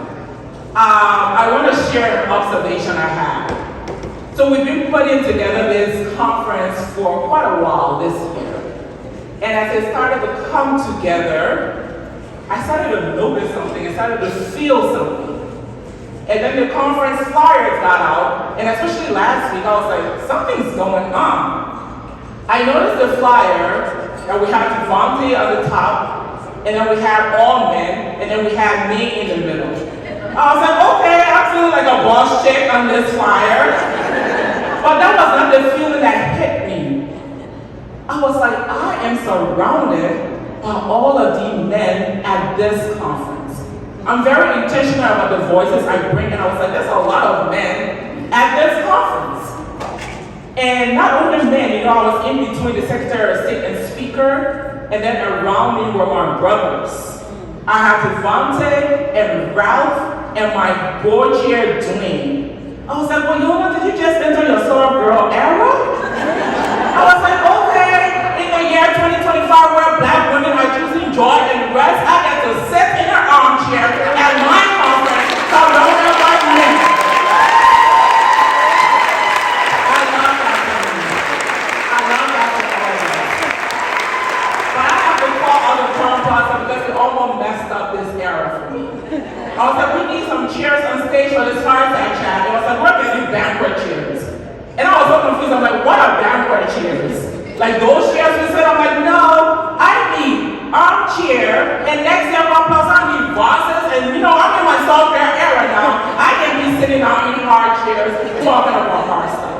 But that was important for me in this moment to feel protected by my brothers who showed up. Because that's what we need. We need people to show up for each other. And you gave us an EPI an opportunity to sit back and have our brothers show up for us. So thank you. And starting with this man right here who showed up for EPI this year at our conference. I wanted someone not from Rhode Island because I wanted to take us back to the civil rights movement. Someone who gets what that fire is that we need today. And I thought of none better than Devontae. I met Devontae in 2022. We're all part of the State Priorities Partnership through the Center on Budget and Policy Priorities. And I met him in Oklahoma in 2022, and I was on the Leadership Institute. And everyone's like, Devontae, everyone's like calling him around. He's getting on stage, he's talking, he's one of the staring at me. I was like, what's this guy? And then while talking to him, I was like, oh, every dinner we have, I'm finding my way to his table. Because we're gonna have inspiration, we're gonna have laughs, we're gonna have the tea. And then I also knew there was something special about you. You are on your way to be a national leader, and I'm so happy I can call you a friend and a leader.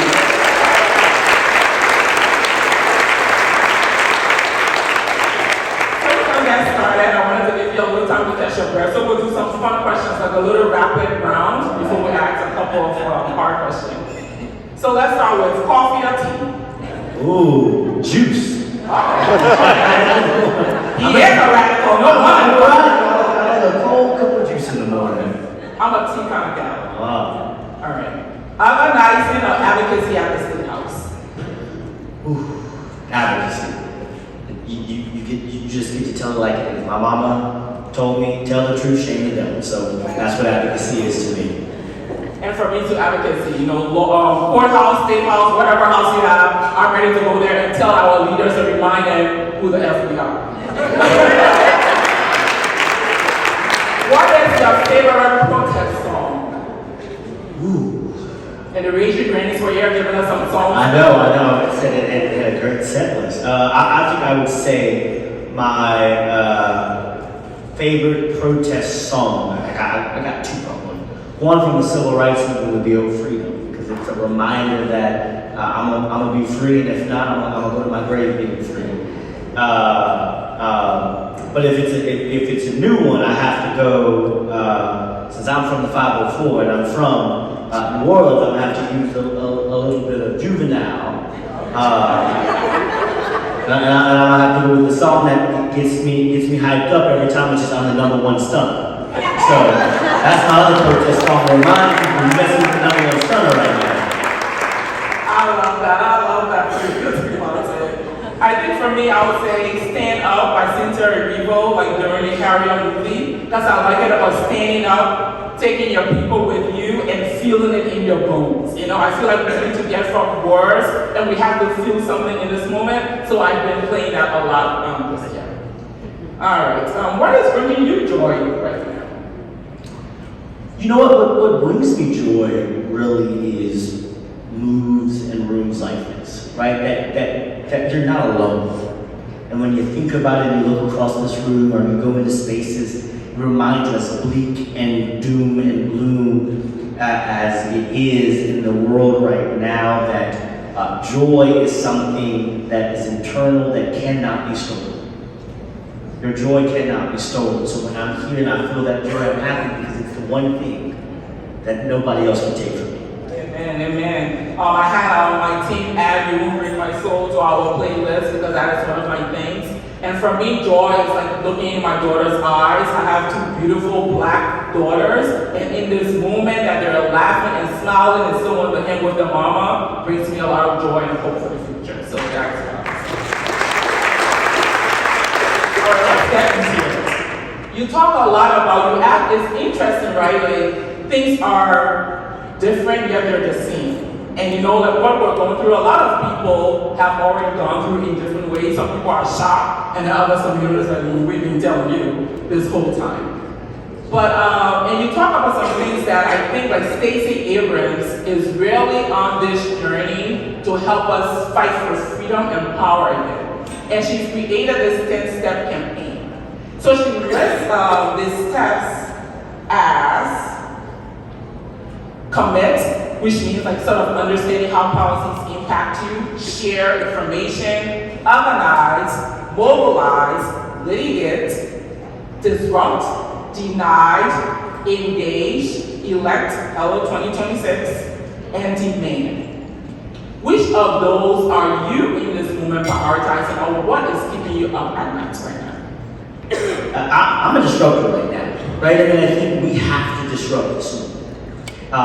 Because complicity is key to the fascist movement that I think I'm seeing in this nation, right? It is the reason why you see the National Guard going to cities. It's the reason why you see the IRS talking about stripping tax statuses. It is the reason why you see them going after higher education, because it means if I can silence the disruptors, that means the progress forward that I want to make can happen. And so while it is extremely challenging, I think the most important thing we have to do is disrupt their movement, disrupt this notion that we are conceding and we are receding to allow what so many want. I mean, if you go back and you look at this has been a plan for 40, 50 years, right? I get confused when people call Trump a mastermind. I'm like, he's a stooge. He's being used by these organizations of people who have built 50 years worth of plans that now have somebody to finally just do what they say. And so if we are not going to disrupt that movement that has been building for 50 years, then we fail to see what will happen when it comes back. Because we can't just wait for the pendulum to swing back and say, okay, everything's going to be great again once, we'll wait for the 2026 election and the 2028 election and everything will be great. Because if we allow too much time to go by that we didn't disrupt that movement, we've lost ourselves.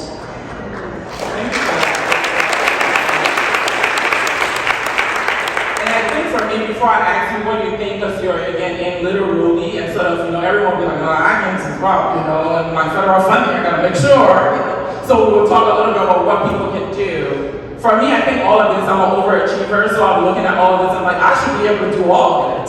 I will say I'm passionate to litigation right now because attorneys are winning in court.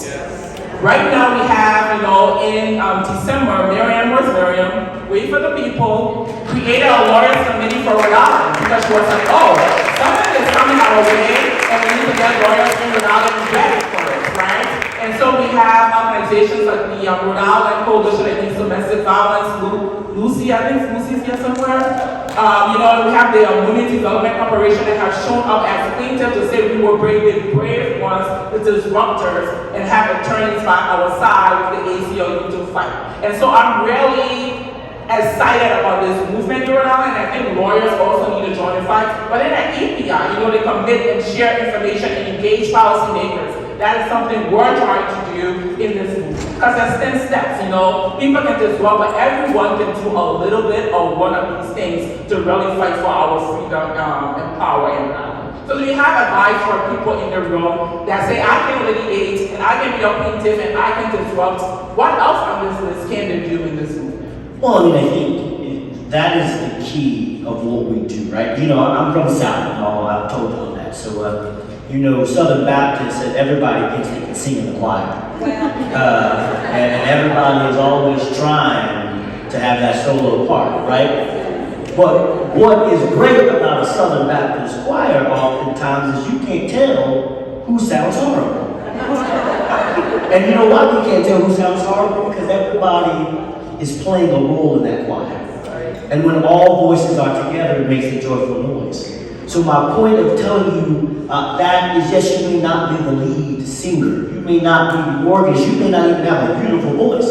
But if your voice is connected with someone else's voice, in the movement, we can make a joyful noise in this movement and this moment. So find your spot. Find your spot. And also find your tune when you're going to sing, but find your spot, more important. Devontae's delivered, and I'm laughing because Ralph, Devontae, and I had a prep call, and I was gonna walk. I'm like, what vibe do I want us to have this Monday morning? People are tired, and I get on the call with them. I'm like, you know what I need? I need us to take people to church on Monday. Can you all deliver for that? I need like that starting Baptist church vibe. And Devontae was like, do you know who you're talking to? So that's why you have all the things. You are the right thing for that. I can be quiet. My grandmother said I was either going to be, half of my family said I was going to be a politician, the other half said I was going to be a preacher. And so now they think I'm trying to be both. So I'm trying to hold back for a little bit. You know, we talk about, you know, having hope and optimism, and part of this movement, and I think the one I'm struggling with the most, and I always say it, is not what the people in Washington is doing, is how we are able to come together. And this, why can we have nice things? One of the main reasons we cannot have nice things is this us versus them mentality, right? More than we. You know, it's us, you know, tax justice, we're talking about tax justice in a business community, be like, oh, you're against us. You know, it's like rich, poor, corporate, nonprofit. We have immigrants versus citizens, black versus white, progressive versus conservative. And so I think it's good to talk about a choir. You know, sometimes there's drama in your choir, and sometimes I feel in this movement when we need to be together, there's a little bit of drama in our choir. So what does it take us to understand that the zero-sum is a lie, first of all, and how do we move from the us versus them to that we, so we can build the collective power we need to win this fight right now? I mean, it starts with the concept that what we do for the least of these means we do for all of these.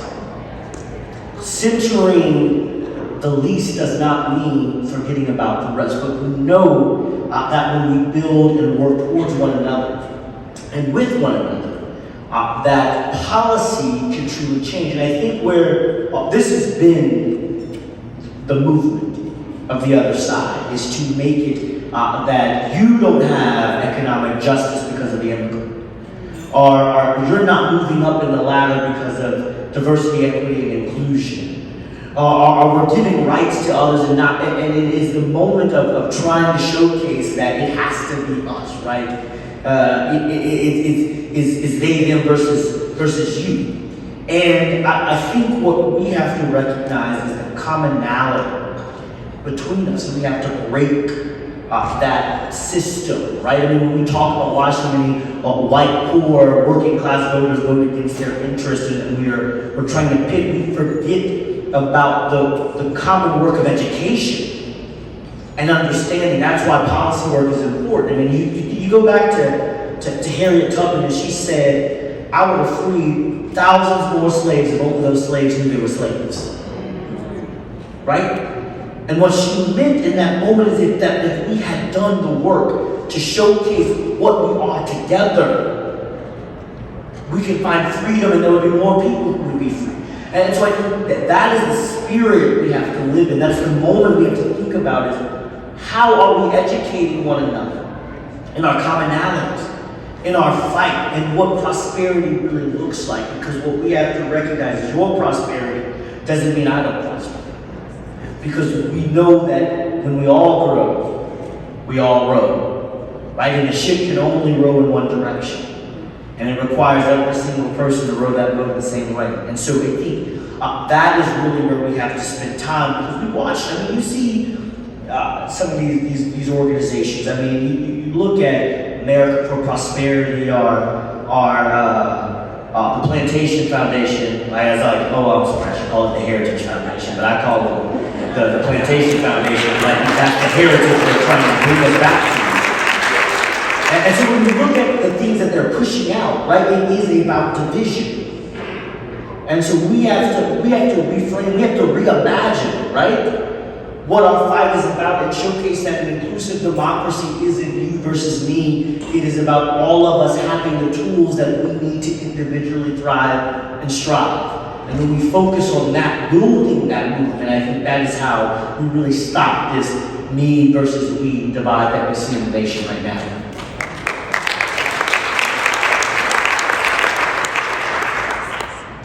We're running out of time. I'm not sure we're going to have audience questions, but I do want to move to young people in the future because we're doing a lot of fighting now, and it's like for what or for who. And both of us, we love the power of young people. You were a teacher, been a youth leader, like all my life until sort of a youth leader now. And one of my favorite quotes is, a society grows great when the old people plant trees in whose shade they know they shall never sit. Right? And then the other one from my days as a city year without a core member is young enough to want to change, young enough to work to change the world and old enough to do it. And so what trees should we be planting right now for our young people, and what lessons should we be learning from them? No, absolutely. I mean, I think, being a teacher was such an amazing moment. There's only one thing I didn't like about being a teacher, and that was I taught at the same school as my mom. I was the worst of times, and it was the best of times. Having my mother as a coworker who didn't understand that sometimes I'm Mr. Lewis and I'm not your son, Devontae, to do what you need to be done.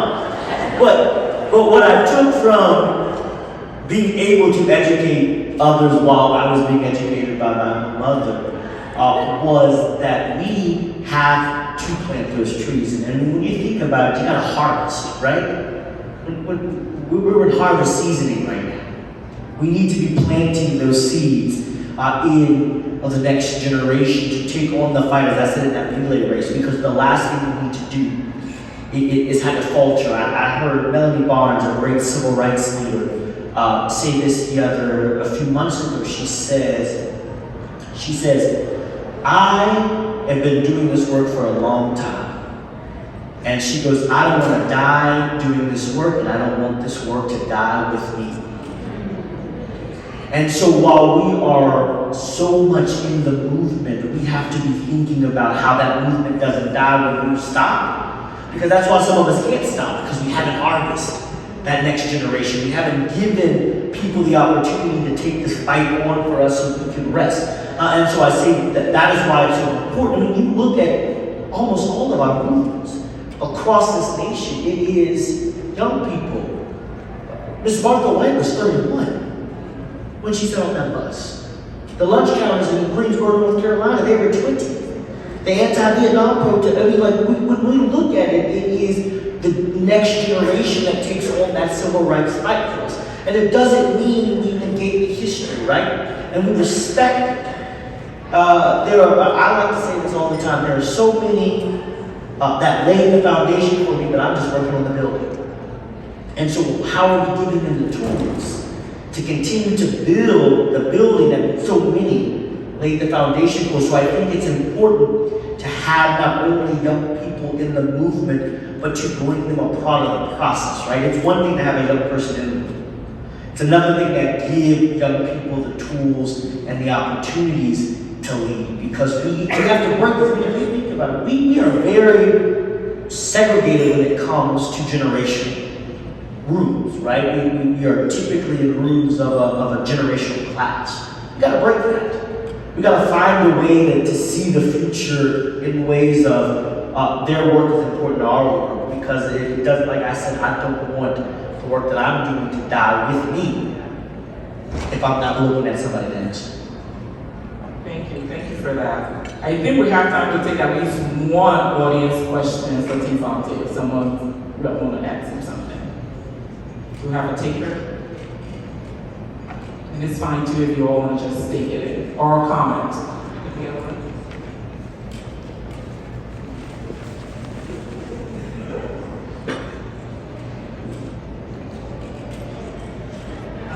Good morning. Thank you guys for your time and taking my question. I am Sam Wolfang. I'm an independent journalist here in Rhode Island. Here today, mostly for report this week, I guess, but also for myself.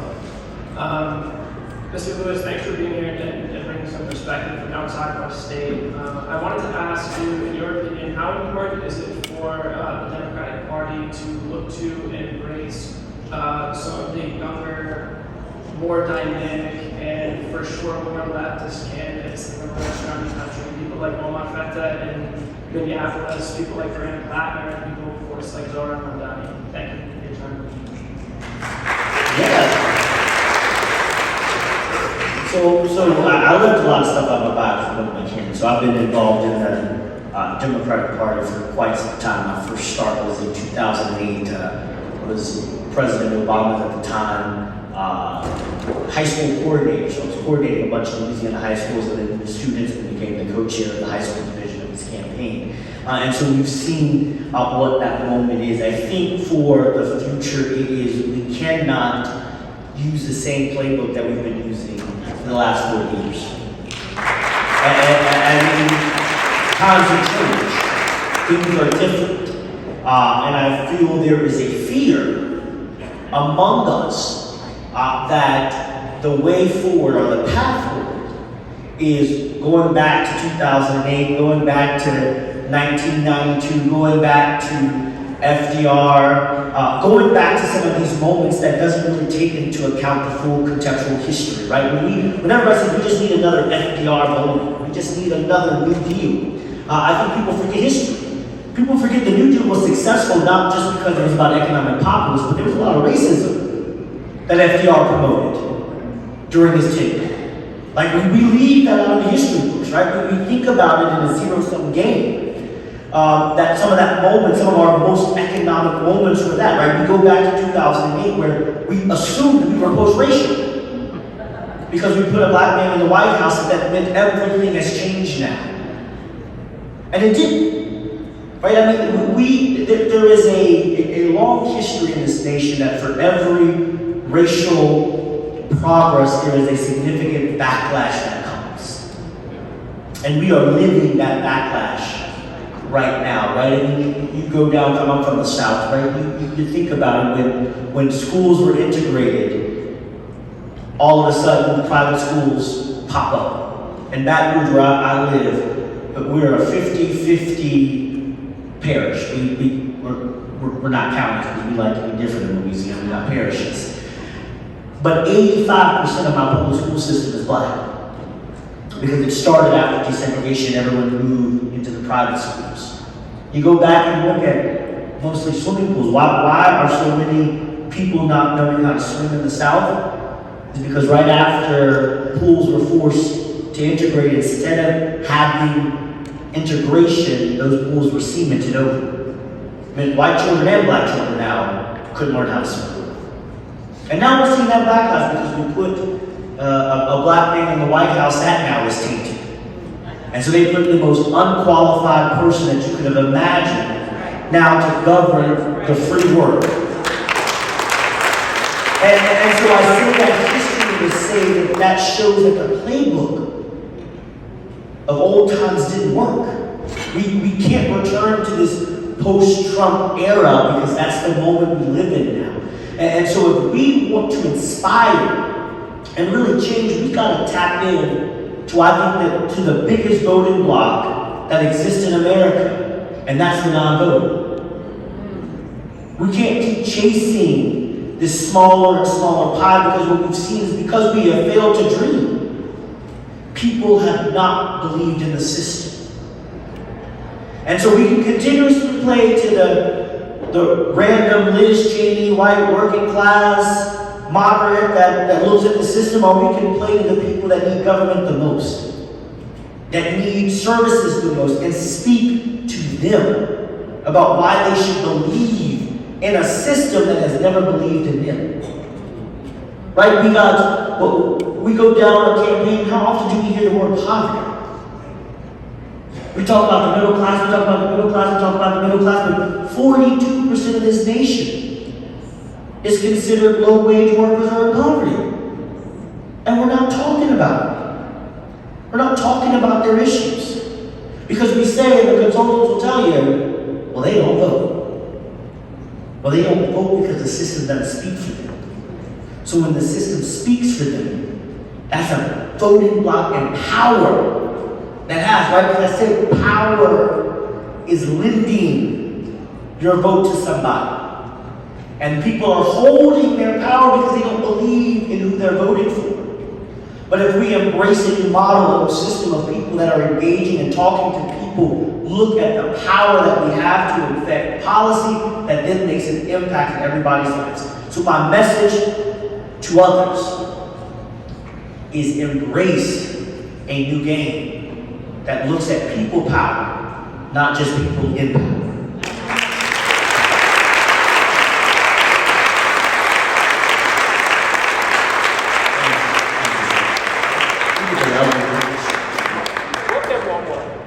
One short, quick one. That's not my Quick, Omar Reyes, just a quick second. Quick question. Can you talk about how we moved into defending rights versus fighting for? I'm just curious to see your thoughts on that. Absolutely. I think one of the challenges that we have is we want communities to be resilient, right? I am from Louisiana. You know, I've lived through multiple hurricanes, and we always talk about the people in New Orleans, how resilient they were right after Hurricane Katrina. And what I say about why we are only defending is that we are always on defense. We don't dream. We don't think. Right? Resiliency to me shouldn't be, people should be resilient after something happens to them. We should be building a resilient economy and democracy that protects them before the harm happens. Right? And so if we are thinking about voting rights in a way of expanding access so that when they come for voter ID laws, or as Trump says, ending mail ballots, we have already built in that fight.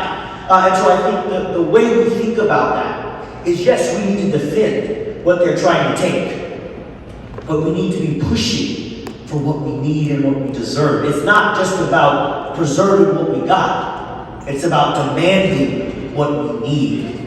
And that's, I think, how we look at fighting democracy and defending it, is starting from a place of what is that, of what does it look like?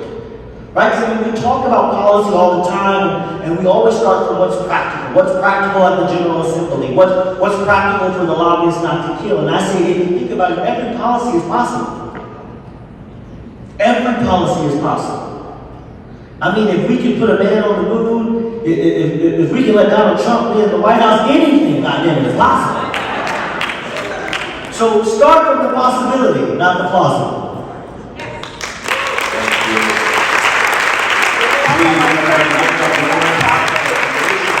Thank you so much. Back to you.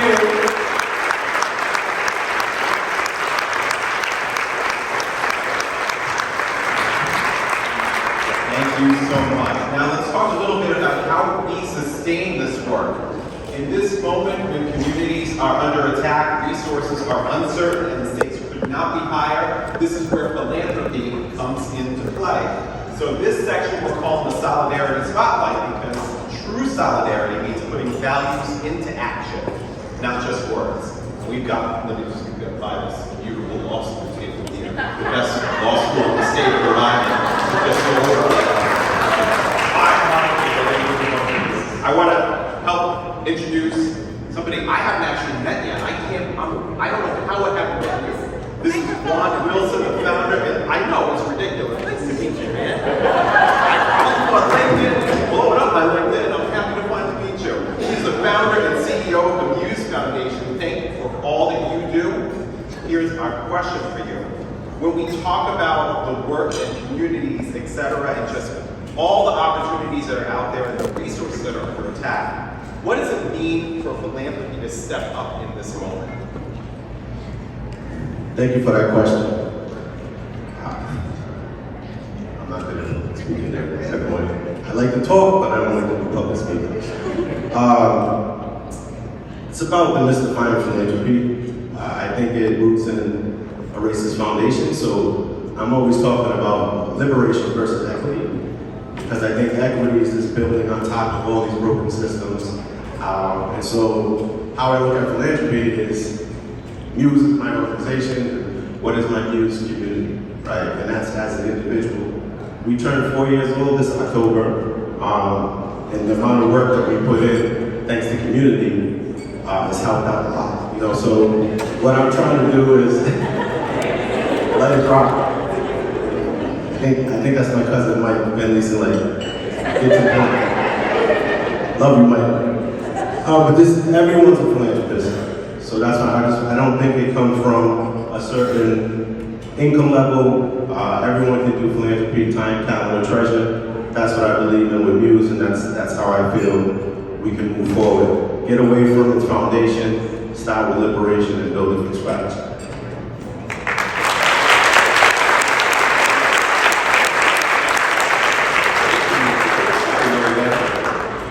I got somebody else for y'all. Oh, he's on the screen, so I don't have to really introduce him. But I was going to embarrass him because we are both alumni of the Wheeler School. My brother, Ty Bennett, Chief of Staff and Public Affairs Officer of the United Way. Sir, my question for you, beyond responding to the immediate crisis, which it seems like there's a lot, it's just like pickleball, just pelting things away. And just being in this reactive stance all the time, how can philanthropy rise to meet the call and be part of building long-term power and resilience for our people? Thank you, Ralph. And go purple. Yes. I'll say, one, today was amazing. I appreciate all the data, the power, the proof, the facts, the receipts that happened. But in the philanthropic realm, I think there are three things that we can do. The first is engage in trust-based philanthropy. Our nonprofit partners who are doing the work, who are closest to the problems that the people they serve face, they have the answers. They don't need us to tell us how to solve those problems. Engage in trust-based philanthropy, build genuine, authentic relationships with your partners, and learn from them. Continue to learn. The second thing, and we heard during today's sermon, we did hear Reverend Lewis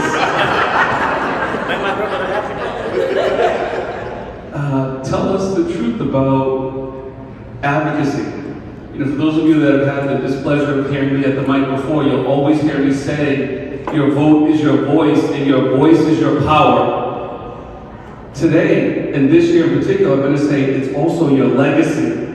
Whether you stand idly by or raise your voice to ensure that the policies you invest in as philanthropists are also echoed in the chambers of the State House, of City and Town Councils, before school committees, and in Washington, will determine the fate that we all face.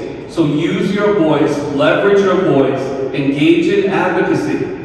And if you're worried about the federal government, the Trump administration, the Plantation Foundation, and others coming for you, for your endowment, they're already coming. But standing together in solidarity and advocating for the things we believe in is the only way that we get out of this scenario that we face today. And I'll wrap it up because they told me I only had 30 minutes. The third thing that we can do as philanthropists is to truly mobilize philanthropy. At United Way of Rhode Island, we have an opportunity for every single one in this room, and those 1.1 million outside this room. If your company has a United Way campaign, you can invest in organizations like the Economic Progress Institute in a painless way. Payroll deduction. Every week, every 2 weeks, whenever you're paid, a small amount can come out of your check, whether it's $1 a week, $5 a week, $100 a week, $1,000 a week, to invest in organizations who are doing the work. For the price of a cup of coffee,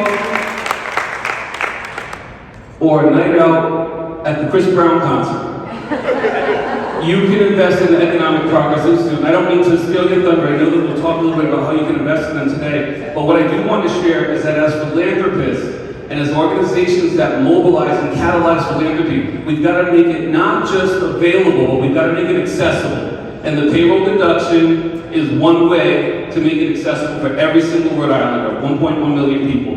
Those are the 3 things I'd suggest. Thank you.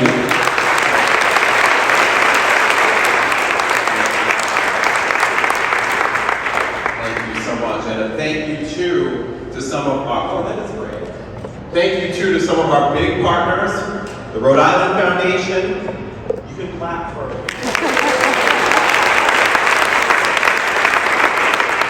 The PO, Opportunity Connection Foundation.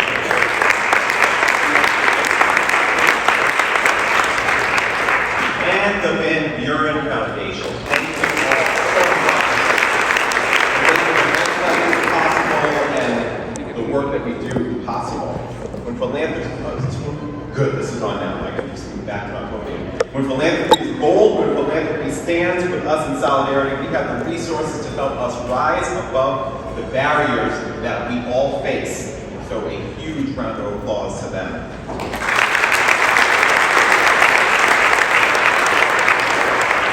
All right, we're behind schedule, but we're still in it. You still with me? Yeah. All right. The Economic Progress Institute is not just an organization. Think of this team of incredible people, which you've met all this morning.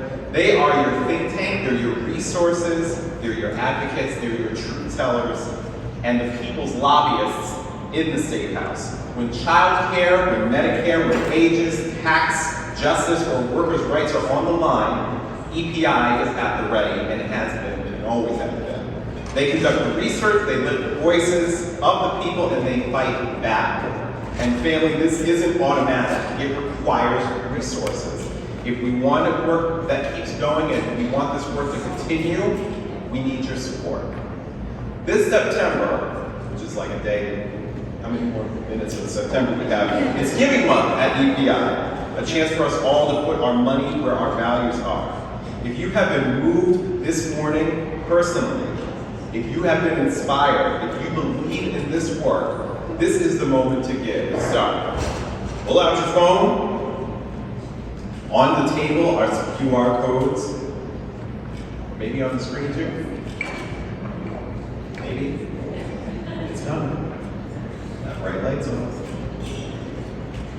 And beautiful clouds mixed together. But we're getting there. But what we would love for you to do is pull out your phone, scan the QR code that's on your table, go to the site, and know that you are investing in hope, you're investing in justice, and you are investing in an organization that is committed to we the people. And there we go, look at that. Now, while you're getting your phones out and scanning the code, a quick little anecdote. This board, the EPI board, they're not just asking for your donations, they are practicing what they're preaching. EPI's entire board has stepped up with a $10,000 challenge match. That means that every gift, every ticket, every dollar you give today helps go twice as far to sustain this work of this incredible nonprofit organization. So please, my phone's at the table, that's my excuse, but I can get it shortly. Please do what you can. Let's see if we can get close to our goal in this very, very moment. Oh yeah, we are. Look at it go. Dang, that's really responsive. They take money quick. We love it. We love it. We love to see the work grow. Excellent. Thank you, Pablo. Oh, you love it. There we go. Thank you, Pablo. Thank you, Cheryl. Thank you, Teresa.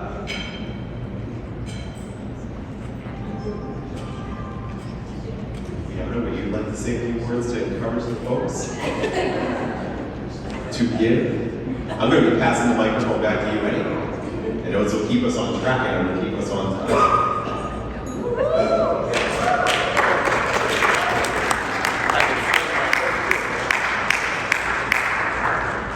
Thank you all so much. I'm really humble with gratitude for everyone in this room. Thanks to all the sponsors, our conference participants who showed up today, the foundation that support our work, Blue Cross Blue Shield, who showed up from the beginning of this year as our role architect. I want to share why this movement is important to me. Upholding the ideals of democracy and true liberation means everything. I was born into this fight before I even knew it. At 3 months old, I was hiding in the back of a car with my father, who was a member of the House of Representatives, and my mother escaping to safety during a coup d'etat in Liberia. My journey began then. I truly believe in the power of everyday people. And I have seen what happens when there are some who try to break that spirit. Today is EPI's love letter to you. To honor your resilience through many generations of others who have tried to break your spirit. To remind you again who the blank you is. It is you who decide how we move forward. You are not powerless. Wear this medallion we've gotten for you today to remind you every day that the ideals of democracy is worth fighting for. I need you to hang in there this year and the years to come. I need you to hold the line, and I need you, people. I need you to fight. I want you to wait. We're going to have some young people join us up here for a We See You ceremony to actually share that love letter with you. But before we do that, and I thank you for this, maybe we can take a closer screen now. I get nervous of fundraising. I love being an AD, but I know we need to support the work, so I appreciate this, but this makes me nervous, but I'm so grateful for it. Now I would like that the EPI Board of Directors to please stand again, if you're in the room.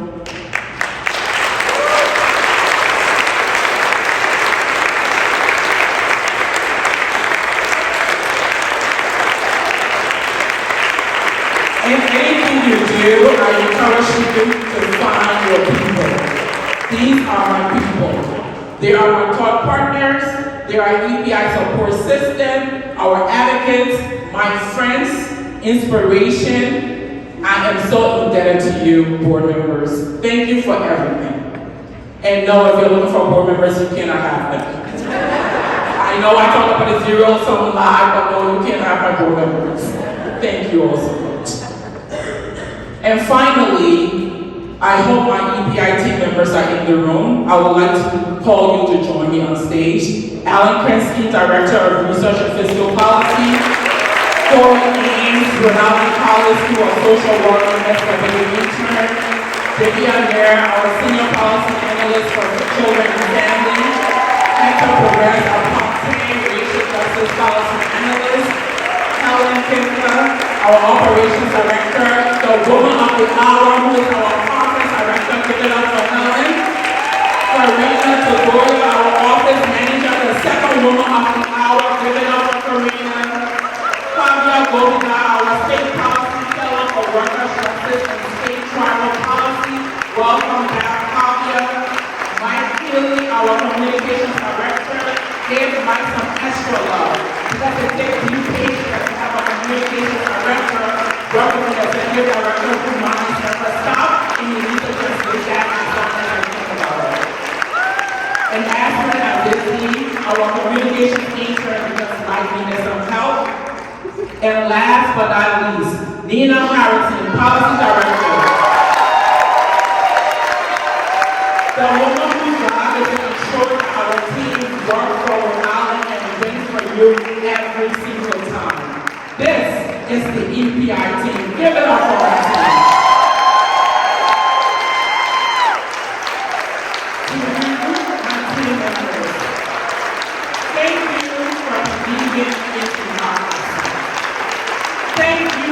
Working so hard. Thank you for the integrity you have to ensure that we get accurate with our facilities. Thank you for being the most amazing team of people I would ever have dreamed of working with. I love and appreciate moment. Give it up for EPI.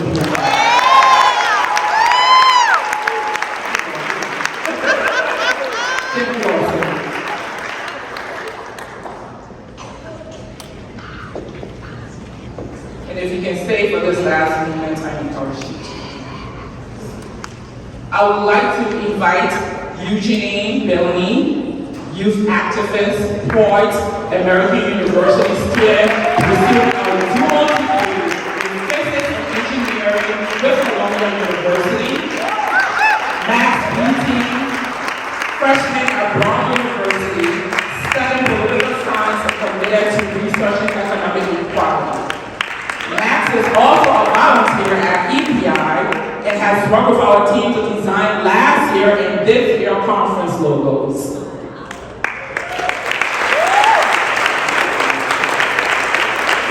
Now is the moment where we lift each other up. You already have your medallions, I hope. Please wear it proudly. This is the moment where we say to each other, we see you. This is the moment when we remember we are the people. When you hear your name, your community, your story, I invite you to please stand and remain standing if you're able. And then lift your hands and more than one story apply to you as you stand. Let us see each other in this moment. Eugenie and Max.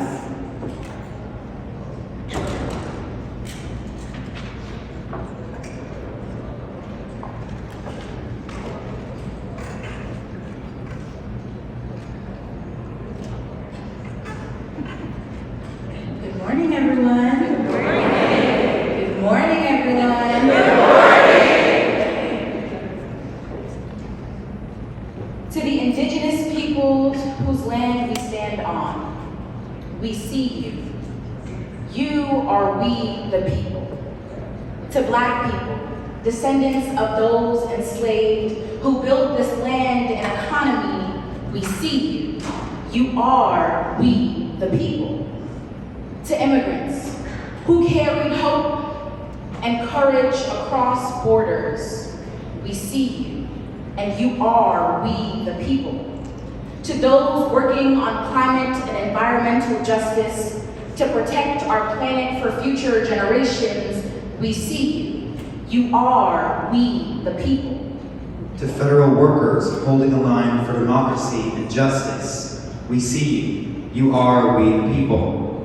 To our museums, libraries, childcare workers, teachers, and schools, we see you. You are we the people. To those in higher education who face political overreach but remain committed to the truth, teaching, and to the next generation, we see you. To farmers, food workers, and all who make sure our communities have nourishment, we see you. You are we the people. To those who are survivors of violence and those who walk with them towards healing, we see you, and you are we the people. To the healers, our doulas, nurses, doctors, and all who provide care, we see you, and you are we the people. To those a part of our LGBTQIA+ community, including our trans and non-binary folks' lives who are under attack, but their presence is of joy and resistance, we see you, and you are we the people. Another reminder, if any of these resonate with you, please stand as they are called. To those who are advocates and lawyers, truth tellers, justice seekers, we see you, and you are we the people. To the researchers and thinkers who light the path with knowledge, we see you. You are we the people.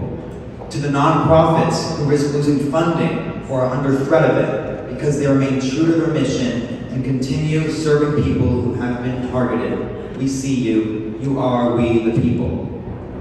To those who uphold the values of diversity, equity, and inclusion, who fight for belonging, justice, and fairness in every space, we see you. You are we the people. To philanthropy that chooses solidarity over charity, we see you. You are we the people. To our public servants agencies, city and state leaders, legislators and staff, you are we the people, and you represent we the people.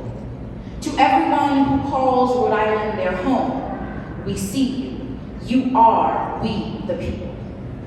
We the people is what democracy is about, is what the Constitution is about. It is what our budgets and our economy must be about. It is what humanity is about. So today, let us remember who we are. We have the solutions to build the road forward to a place where it is possible for all to thrive, to flourish, to be free. Look around at everyone standing or sitting. You are seen. This is what democracy looks like. So now we're going to start a quick call and response. So Eugenie and I will say, we are, and you all will respond, the people. So I'll start. We are the people. We are the people. We are the people. Thank you, everyone.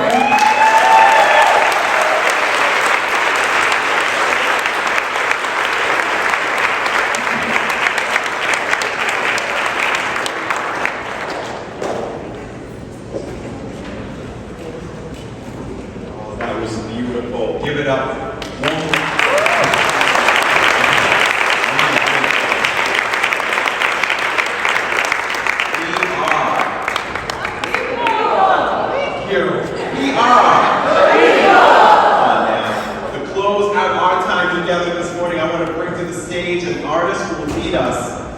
Singing of the Black National Anthem.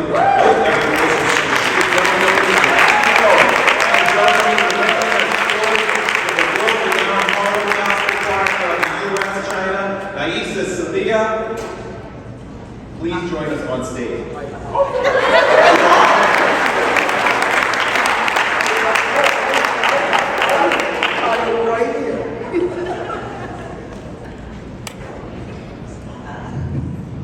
We are. And may all the people stand to their feet as we sing and we close with the Black National Anthem.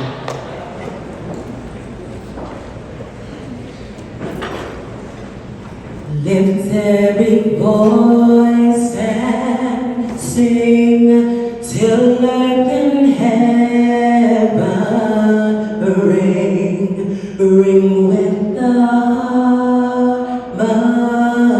harmonies of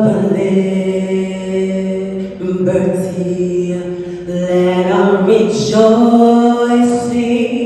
rise high as the listening skies. Let it resound loud as the rolling seas. Sing a song full of the faith that the dark past has taught us. Sing a song full of the hope that the present has brought us. Facing the rising sun of our new day begun. Let us march on till victory is won. Let us march on till victory is won. Can you help me sing? Let us march on till victory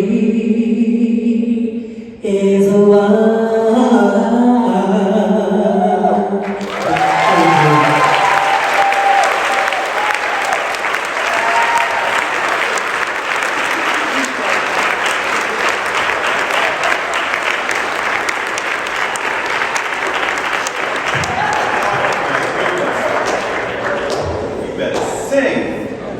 On behalf of the Economic Progress Institute, thank you for joining us at the 14th Annual Policy and Budget Conference. Our time is not over completely.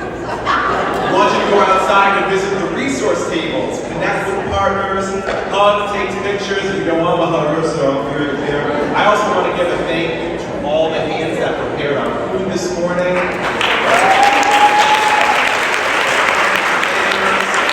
This is Justin over here with the camera.